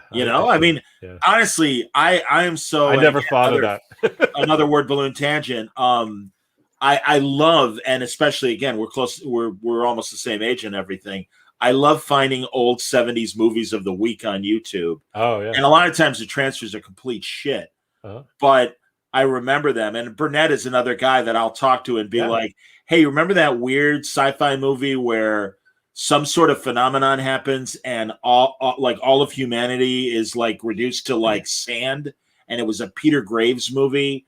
And he was on like a camping expedition with like his son or his daughter. I can't remember which. And they're in the mountains. So they avoided whatever happening and everything. And they come back and everybody, it's like that one episode of the original series, I think, where they find everybody. The Omega Glory. What happens to Captain Stacy's crew. Yeah. So yeah, man. You're cracking me up because literally yesterday, my wife ran a triathlon. So my son and I were unneeded. And we were just hanging out at the house. I'm like, let's watch something from when I was a kid. And on YouTube, we found Stowaway to the Moon. Do you remember that? I do remember that. Absolutely. I watched every minute of that yesterday. And I was talking along like a really good, kind Mystery Science Theater 3000 to my son. I just gave him like a commentary track about how this movie is like responsible for all of my love of baseball hats and all the astronauts. Oh, it was such a kid wish fulfillment movie about a kid who stows aboard. Yeah. An Apollo or a NASA mission of some sort, and just how great the astronauts are to the kid. It's just so goddamn charming. The entire movie. Is. You're like, this is nonsense, but I'm 100% bought into this story. And my kid thought it was like a shitty transfer, and like, look at the aspect ratio, and how can you watch this garbage? And I'm like, okay, mister, like I have access to every streaming channel and my 84-inch television, and sorry, you got to go play, my PS4. It's like, this is what we had in the old days, and we loved it. Exactly, man. We're Dana Carvey's old man character. We loved it. And Larry, was it for MTV? Was it the Star Trek logs? Yes. Yeah. Excellent. All right, because Langley wanted to know what it was called as well. The Big Picture Star Trek logs of the Marina Sirtis. Cool. That's awesome, man. I can't wait to see it. That's excellent. When you get to on YouTube, it's in 4 sections. Make sure to watch the last one at least, because the way we get out of it is that she's kind of summing up her feelings about it, and it's like, and then she gets interrupted by somebody that says, "Counselor Troy, Captain Picard requires you on base immediately," and she goes, "Acknowledged," and that's me. Oh, that's awesome! Hey, that's great, man. Yeah, we went down to Modern Sound and did the voiceover. It was super fun. That's like when Harv Bennett is in Star Trek V as an admiral, and he's like, "Captain, I need Jim Kirk," and it's like, awesome, man. There's Harv Bennett. So that's fantastic. Oh, there you go. Dante's already found. Here's part 1, everybody. Yeah, there you go. Thank you so much, Dante. It's in the comments here. So if people want to start watching it. There's the URL. That was a super fun project. I mean, anybody who has any kind of job ever would get why this was fun. That they were like, okay, you have this to work with, and this place to shoot, and so you have an idea of an interstitial thing, but they've already done interviews with Shatner and Nimoy and George Takei. Sure. And so you're like, you sort of remember what they have. I don't know. It's super fun. There's every once in a while you do a job that you're just, it's true. I am. Thank you, Todd. You're now part of Star Trek canon, as Todd points out. Yes. It actually, in the Internet Movie Database entry for this, it has Marina Sirtis as Counselor Troy, and then it says Station Keeper Larry Young. So that's outstanding. I have like a whole backstory. Apparently, I'm like the one guy on the phone talking to the Enterprise. So again, Langley, it's the big picture, the Star Trek logs. So there you go. Yeah, the official title is MTV Big Picture Special Edition: The Star Trek Logs. There you go. Awesome, man. Fantastic. Oh, good Lord. Like I said, I look forward to watching it. I'll throw the URL up there again. Did you ever go to Vegas for the Star Trek experience? I did, yeah. Mimi and I went once there, and I really liked it. Yeah, that was super fun. Because that's a warp core breach, the giant scorpion bowl. But that's the close. I mean, obviously they recreate the Enterprise D bridge, and you walk through it, and they hustle you through it really fast. And I always would I did it a few times. I would always be at the back of the line and move as slowly as possible, so I could really soak in being on the bridge for a minute. I actually I liked that. I know that got a lot of people that had strong opinions about it, but I had a blast. I thought it was amazing. Yeah. And Burnett was one of the people behind that. He put together all the video montages you watched as you went through all the props and everything, and the Star Trek kind of museum that they set up before you get to the ride itself. I loved it. I thought it, and it's funny because, as you said, mentioning Troy, and all of a sudden, Picard calling her up or whatever. Right. I loved that at the end of the ride. The whole thing of that, you're supposed to be one of Picard's ancestors. Right. Yeah, that's one of us is. I can't reveal which of you is actually my ancestor. It's like, thank you. Sure. No problem. It's okay. It was very funny. Very, very funny. And I didn't go to when they turned it into Voyager and the Borg. I never went then. Yeah, the original. Yeah, we didn't go to that. It was always when I had to cover a boxing match for sports radio.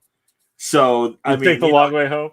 well, truly, it was always funny because Saturday was the fight, and you'd always fly back home, usually late afternoon.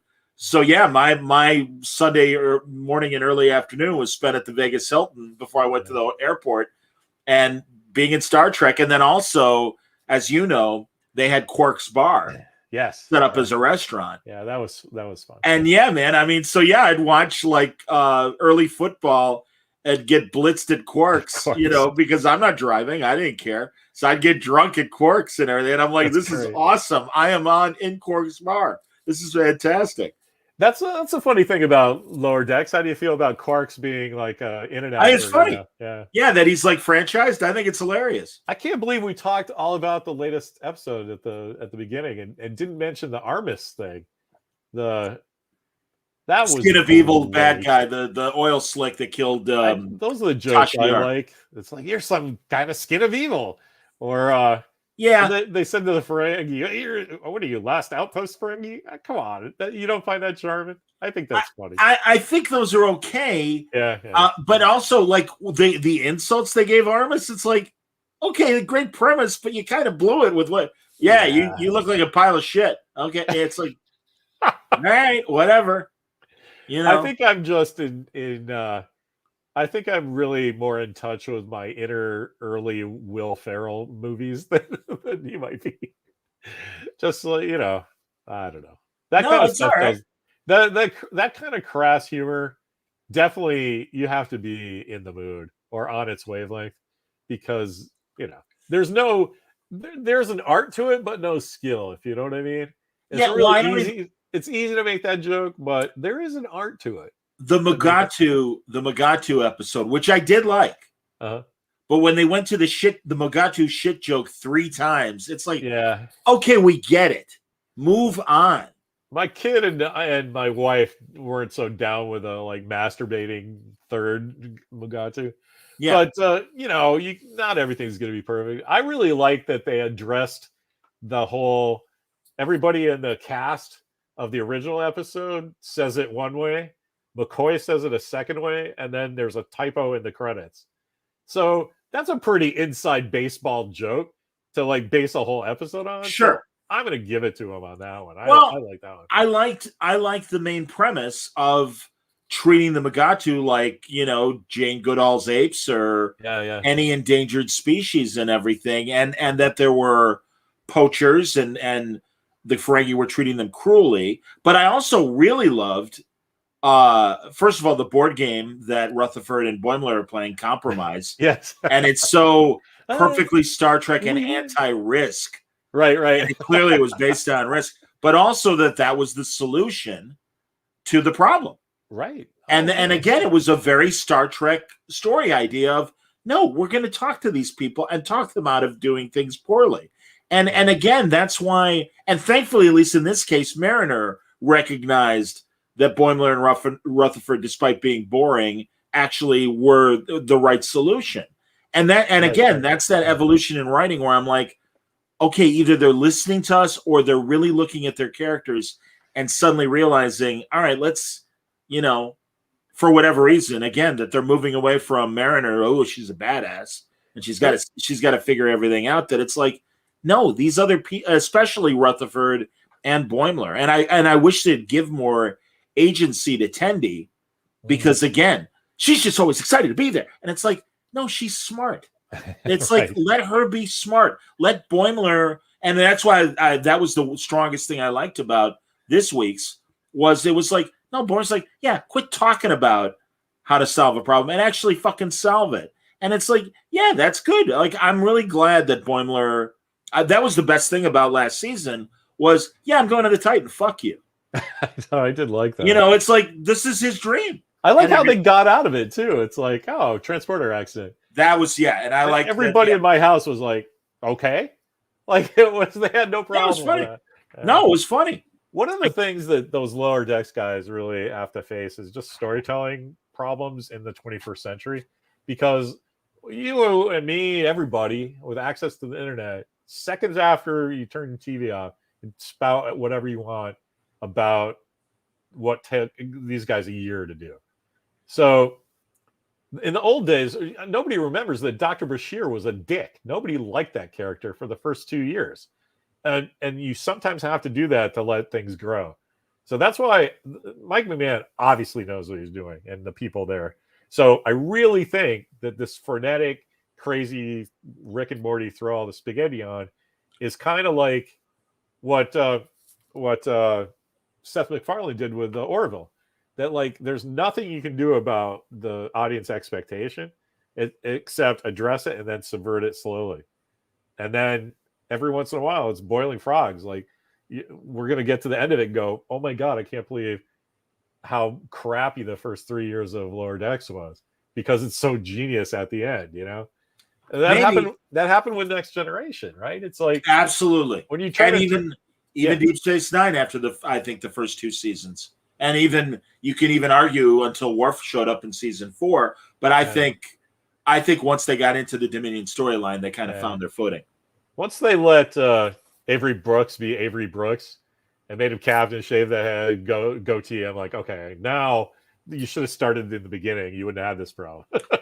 Yeah, and again, it's those initial kind of like mistakes that you're right. As the writing and the thought process evolves, they kind of figure themselves out. And again, that is my frustration with Discovery, because they stick with one story.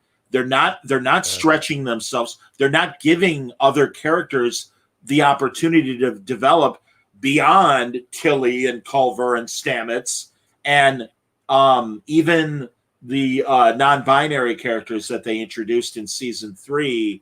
I don't know. I didn't connect with the stories. And they've introduced something very interesting about not Gray. Gray is the one of course who was non-corporeal. Right. And now they can see her, or him, I'm sorry, or they, and I can't remember if they have made Gray corporeal now or not.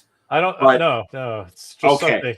So it's a spirit, but they're aware of Gray in whatever way. But Gray's partner, they've given that character a backstory where her previous Trill host was this amazing Starfleet admiral or whatever. Right. And I don't know if they're finally going to connect more, like she's going to connect more to her past lives or not. But it's like, all right, there's potential, much like Dax had, relying on Curzon's experience and her other host's experience. Why they shut that door initially, I hope they open that door. And this character is given a chance to actually contribute more than, frankly, just being a non-binary character. Hey, here we are. And it's like, that's great, but can you give her more to do? Because frankly, I would, and I say this as a cisgender middle-aged white man, if I were a non-binary person, I would be a little insulted of, thank you, that's terrific. Can she do more? Can we learn more about, or pardon me, can we learn more about them to understand them better? Like everything, that I get what they're trying to do, and it was ham-handed and average. Yeah. You know what I mean? I was like, I can't believe how they wrote explaining that character to the audience. I couldn't believe it. Oh my God. It's insulting. I mean, it's insulting. I live in San Francisco. So like this is something that we deal with all the time. Not deal, you know what I mean? Embrace. Yeah, accept all the time. It's part of our world. The community. You can't tell me that in hundreds of years from now it's going to sound like trying to explain it to your dad. Exactly, Larry. Yes, exactly, Larry. It's yes. It's and it really is. It's like, man, I'll tell you, if I were a non-binary person, I'd be writing an angry letter saying, "Yeah, sorry, I appreciate the attempt, but it would have been better if you pointed out that this isn't a problem anymore on Earth." That right there is why I think somebody is rewriting somebody's better ideas, because that was insane how stupid that was.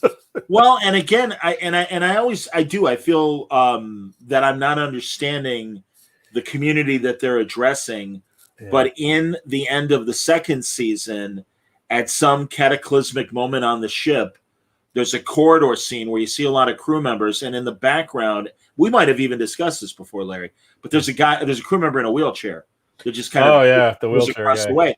And it's like, I'm sorry, I do believe that there will still be physical challenges in the future, but they've already introduced the idea that there are cybernetics and other things. So, I mean, either one of two things was happening. Either that was a temporary situation for that crew member, or again, it's signaling to the physically challenged audience, hey, you're there too.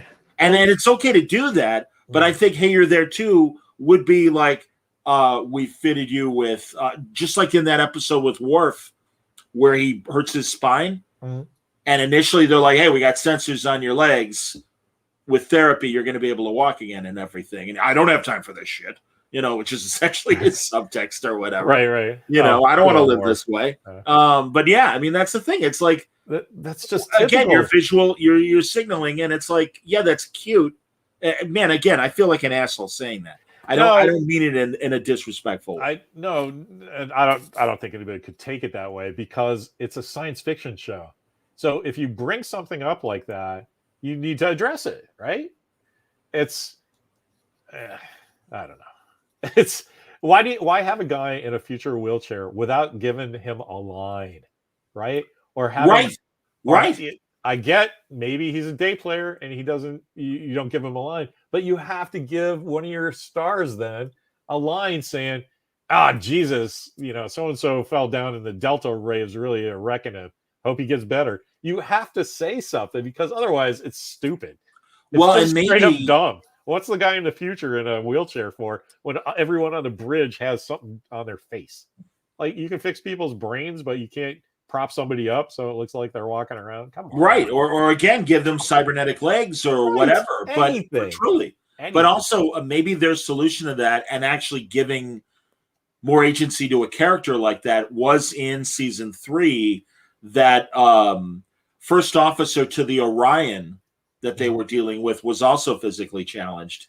And maybe that was a way to like, hey, let's, at least again, maybe the Orions don't have, access to all the technology that, but again, it's 1,000 years in the future. I don't know. I just love how effortless Star Trek has addressed this a million times before. And it's just so dropping it on your foot. Yeah, clunky. No, you're right, man. Like, come on, they do that in Wrath of Khan in one line. It's like, I'm allergic to rednecks. Yep. And then you forget it because it doesn't matter. Yep. But you address it, right? Oh my God. Right. Well, and again, that's why even going back to Picard's first season with the Borg cube in the hands of the Romulans, just one line about the Klingon Empire wants to know what's at the bottom of this as well. Something. Anything. Right. But no, you're right, man. I like what Langley says. Discovery also lost me when a 16-year-old over 1,000 years in the future used the term, "You must beat a bomb." Yeah, absolutely, man. Good Lord, yes. Yeah, cringy's the perfect world. They should change the name of Discovery to Star Trek Cringy. Yeah. So I don't know, man. Well, once again, we fixed all of Star Trek's problems. They just don't listen to us. Oh, and there's going to be more, Larry. There's no doubt. So I mean, we can wrap. We've been going for 2 hours or whatever. Oh yeah, no, absolutely. But no, thanks, man. Dude, I'm so glad. I never knew that about the MTV show. I definitely want to watch that. That's cool. We'll talk more about it the next time we talk. I feel like there's a lot of like seminal stories that I don't tell people. Like I got my nose broken in the LA riots, and I wrote a Star Trek. I hung out with Marine Service. I feel like I don't tell those stories enough. No, it's cool. I'm glad you did. Oh yeah. Right. And then Ed explains Kenneth Mitchell, the actor from season 3 of Discovery, has ALS, and his character was paralyzed from the waist down as a result of a genetic condition, and he uses a hover chair. There you go. Yeah, that's excellent. Except where's that in the show, right? I mean, well, I guess there must have been a piece of dialogue that was it? Okay, yeah. I'm assuming as much. I honestly, I haven't seen Discovery 1,000 times like I have. That is the other thing. You're right about that. Literally the only episode of New Trek that I've watched more than once was the Talos 4 episode in season 2 of Discovery, where they go back. And again, even that episode ruined everything. Yeah, the Telosians are tiny because they've been using their brains and they don't use their bodies anymore. So they've devolved into these little things in the cage. Whereas in the Discovery episode, they're all basketball tall. Yeah, and it's like, what the fuck are you doing? Again, they don't not getting it. No, they don't. They really don't. And I mean, really, there was a lot of genius in the casting of the cage, having all the Telosian are women with dubbed over voices. That's the visual storytelling thing, though. That's like, if you do the casting right and you do the costumes right, that does half the storytelling for you, right? Right, and it explains. It's like they don't pay attention to that in Discovery. Well, that's the thing, man. And it explains. Of course, they have these giant. It's like from Green Lantern, the like MODOK guy that's devolved because his brain is so. Hector Hammond. Hector Hammond. Yeah, Hector Hammond is devolved because he doesn't use his body anymore, and he just uses his mind powers. And the same with the Telosians, as opposed to they're like these giant alien elders, and it's like you fucked up. You did it wrong again, idiot. Here's the thing. I'm gonna keep watching. It's like I have Stockholm syndrome with Discovery. Like every season, I think, all right, here's where they turn it around, and it just, it's Larry. I say it all the time on this show. I watch every new episode of Star Trek with the intent of, well, maybe I'll like this one better. Yeah, and that's why I've truly been pleasantly surprised at the couple times watching Lower Decks, where I'm like, okay, the Collector one I really liked, or the Megatu one. Those are the two of this season that I'm like, no, those were really, really good. They were really smart ideas and well executed. And I'll even give them partial credit for this most recent episode because I love the I I love that. I love that. Oh well, 3 out of 5. That's not bad. I got my red pen out, but I have to admit, 2/3 of it I liked. Yeah. The shit with Tendi and them just picking up shit in everybody's rooms was stupid. Yeah, I really liked how they addressed like the model makers. Was that this episode or the one before? I think it was the one before. But Rutherford was doing a model of the ship. Yeah, and it's just like, dude, like that was me 15 years ago. There was Star Trek models everywhere, And so, again, what a cute thing to address in the show. Well, and it makes sense because again, Rutherford, Tendi, and Boimler love Starfleet and are really happy to be in Starfleet. Yeah. And again, I just tire of that Mariner attitude of you guys are idiots. And again, thankfully, it's starting to blow up in her face. Yeah. And I like that about it. And in fact, I like the fact that she's in the brig more this season, it seems, than she was. Like, that was the thing in the first episode where they were establishing the mother-daughter relationship. Mm-hmm. And it's like, obey my rules. I do what I want. And it's like, yeah, that's why you suck. And it's like, that's why we all hate you. I kind of think it's an interesting storytelling choice, though. I mean, they made their main character Dr. Bashir from the first 2 episodes. So, they're giving their main character someplace to grow. It's honestly what's wrong with DC movies when you compare them to Marvel movies. Marvel movies started out all entertaining and funny and everything, and it just went super dark and everybody died for 5 years. And the DC, the Zack Snyder movies especially, they start off bleak, and you can tell that if they let him keep going, that he's working to the point where everybody's like, Batman's like a nice guy at the end of his Superman versus Batman, and like forms the Justice League. Like they're heading towards like happiness, right? And I think that's less satisfying, and I think that's what Lower Decks is doing, is that they started out with a main character that's kind of irredeemable. And so, but the good thing is they know that's going to go for a few years, so they have time to like redeem that character as the seasons go by. I'm telling you, Marin is going to be your favorite character when it's over. I don't believe you, but I'll certainly be on the entire journey to see what they do and if they stick the landing. That's awesome. So I am for that. Yeah. That's funny. And Ed agrees with you. Maybe that's the plan. Long-term character arc for Mariner, jerk who rediscovers love for Starfleet. Maybe. I think so. Maybe. It's funny you compared her to Bashir. Most of my friends and say you're wrong. You accepted that behavior from William Shatner. And I'm like, yeah, but that was 1960s storytelling thinking.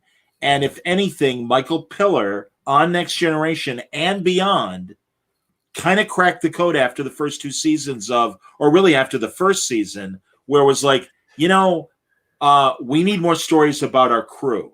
And we can have the problem of the week, but it should be a Worf story, or it should be a Troy story, or it should be a Data story. And that they all were the solution because it's a crew of competent people. Right. And what drives me nuts about Discovery is they're all really not that competent. I mean, we kind of saw that in the last season when they were all under Orion control and they had to work as a team to solve their problem without Michael there. But there really is this, Michael Burnham, and oh my God, Michael is so great. And it annoyed me that when Saru tried to have the dinner with the crew, all they could talk about was fucking Michael Burnham. And it's like, Jesus, do you have any lives yourselves? How do they not see this? That's Larry. That's what I'm saying. These are professional writers. How do they not see this? My thing about the bridge crew is I don't know this character's name, but I called the lady RoboCop, the girl that was like fully the cybernetic woman. Yeah. And I was like, give me an episode with her. And they finally do, but they kill her. Like, are you crazy? Like, I could do a whole show about a person who has to be jacked into the ship all the time. Like, but they still remember what it's like to sit with your friends and have margarita and talk about Star Trek. But sorry, I have to go because we're going through like a plasma field. And, tell me that story. And I can't sleep. I can't dream anymore because there's this thing happening over there. Like, tell me that. And they just like, no, it's killer. And also, her funeral was longer than Spock's funeral. Good Christ. For a And character- literally, Tilly's like, I remember when Jamie and I did this. And it's like, well, that's great, Tilly, because none of us do, because you gave us no opportunity to learn about this character. But Ren, I really, this memorial is really hitting me where I live. Idiots. I mean, it's so dumb. I know. Ugh. I can't wait. You're saying you had a buddy that worked there season 1. I cannot wait for somebody to do a tell-all book like they're doing, like Bob Woodward does. Well, those, I'm sure you've read, or if you haven't read them, you should. Mark Altman, and I forget the name of his co-author, the 50-Year Mission book. Oh yeah, Ed Gross. Yeah, no, that's right. It is Ed Gross. God, I'm really glad you remembered his name. The first volume. We actually published one of Mark Altman's first books too. What was his book? What was his book? It was called Elvis Van Helsing, and it's exactly what you think, that some Asian immigrants to the U.S. have a son that's growing up, and they named him Elvis. And of course, he's a long lost member of the Van Helsing tribe. Yeah, Steve Carell actually was his co-writer on that. They were producers on that Cinemax show Femme Fatale. I don't know if you ever. Yes, saw that. I remember. Absolutely. Yeah. No, that's awesome. No, I finally had Mark on a couple months ago. Mark's a great guy. And I love all of his oral history books. I think they're amazing. And I'm rooting for him in his film and television efforts. And Femme Fatale. No, that's, other than Free Enterprise, Rob Burnett directed a couple of episodes. Oh yeah, of that show. Yeah. So Femme Fatale. That's cool. Yeah. That's funny. And he had that show on TNT that didn't make it, called Agent X. I don't know that one. And that was kind of a hopeful James Bond sort of riff, but with I want to say genetic enhancements of some sort to the main character. I could be wrong, but Sharon Stone was his spy master. Oh, that's great. Which was interesting. Huh. Yeah, man, that must have been out when my son was born. And then Pandora, of course, he's doing Pandora still. Yeah, Pandora's great. So I Mark, yeah, and hey man, I had him on to promote his the film that he wants to make, the documentary about I want to say 1982, the perfect genre film year where so many things came out, and it's a cool project and everything. So there you go. No, Larry, you've worked with a lot of cool writers, and I have. I'm super lucky. I know a lot of cool cats, and it's fun. Absolutely, man. Yeah. Well, dude, this was a blast. I'm so glad you came on. Yeah, thanks. I'm sorry John couldn't join us. Yeah, I'll find out what happened. Resuscitate him. I hope he's okay. Yeah, I hope so too. I did say that while you were out. I hope. I heard you. John. I heard you. Okay. Oh yeah, no, I heard you when I was taking. Man, thank you for taking over for a moment. Yes, Todd says thank you, Station Keeper. Absolutely. This is great. Yeah, boy, we did that in 1992, and I have to say that probably comes out 2 or 3 times a year because it was just such a seminal thing. I kind of look at that's the beginning of my trip into being a creative writer guy. That's awesome, man. That's very, very cool. Well, again, so shout out to Rick Austin. Thank you, Rick. Do you have any again, you're working on the Shield book, but anything else in the hopper that you want to promote? As I'll always point out for people, go to Amazon.com or wherever you buy digital comics or physical comics and get Astronauts in Trouble, one of Larry's magnum opuses that I think is deserving, and especially very Star Trek related in its milieu about space travel and everything, and what happened here on Earth. So thank you. Yeah, the astronauts.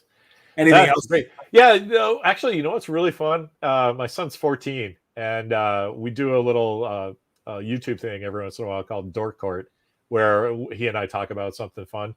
But he's super into storytelling as well. It's just so he's just pitched. He's written about 7 screenplays, and this isn't just his dad talking. There's one of them you could shoot right now. That's awesome. Yeah, it's right there. It's not your kind of comedy because he's 14, but it's about some kids who go to Lake Tahoe and get into shenanigans. It's kind of like a Meatballs kind of movie without the camp, basically. Okay, but that's cool. he just sent this morning. He sent me 14 log lines. and 5 of them are like, this is a good idea. That's wonderful. So honestly, that's what I've been working on. I've been mentoring a single young writer that I think has promise. That's awesome, man. Hopefully a future guest on Word Balloon. Oh, that'd be cool. When he That'd breaks be through, awesome. We're in our walkers, and No, that's terrific, that's yeah. great to hear. And no, man, like I said, I've always, from both an editorial sense and also a writer's sense, I've always appreciated your point of view, and that's why it's fun to talk to you on the show and have Thank you you on so as much much. as we do. Absolutely, man. No, man, we go way back. We go back to the beginnings of Word Balloon. I was reading your stuff before I started the podcast and stuff. So Well, we've been pals for a while. That's awesome. yeah, man. Absolutely. Well, as always, continued success. Everybody, thanks for watching. I'm trying to. Okay, so Tuesday night on Word Balloon Live, we're going to go to boxing because we're going to have a big weekend coming up. Anthony Joshua, the heavyweight title holder, is going to fight the cruiserweight title holder, kind of like when Evander Holyfield went to the heavyweights and stuff. We'll see how he does. But also my buddies from Ringside Seat have a new issue out, so we'll talk about that issue. And a whole bunch of other things that are going on in boxing. Sadly, Evander Holyfield's just terrible celebrity fight, where it really showed that at 58, this man should be nowhere near inside of a boxing ring. Yeah, because it could really be dangerous. And it kind of showed what could go wrong, even though thankfully nothing terrible happened other than him getting knocked on his ass. But that's on Tuesday. I'm hoping until it's definite, I'm hoping on Wednesday, Aaron Douglas from Aaron Douglas, right? From Battlestar Galactica, the chief, the guy who ran the flight deck for all the Vipers. And stuff. Yeah. I don't know the actor's name. I want to say Aaron Douglas's name, and forgive me, everybody, if I'm being stupid, but he has a new Aftershock graphic novel that he's going to promote. But he's going to be on live, so we'll take Galactica questions and other things. I know he's done other Canadian television in the subsequent years after Galactica. So that's coming up. And also I'll be releasing on Tuesday a talk with Max Allen Collins, who has a couple new projects that he discussed with me. This is great. We published Johnny Dynamite from Max Allen Collins. There you go, man. This is great. Kind of like it feels like promos for my old company. What else is coming up? Chief Terrell, it is Aaron Douglas, who's been on the convention scene and really likes the fact that, likes doing shows and stuff. But I'm excited to talk to Aaron.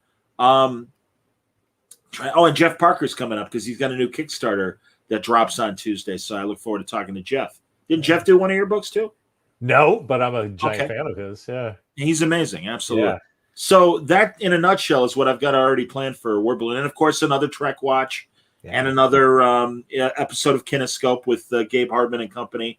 We're going to look at Requiem for a Heavyweight, the original Jack Palance production from TV, comparing it to the movie with Anthony Quinn. But that's going to be a lot of fun as well, and that's coming up. So full week is always on Word Balloon. I hope everybody enjoyed it.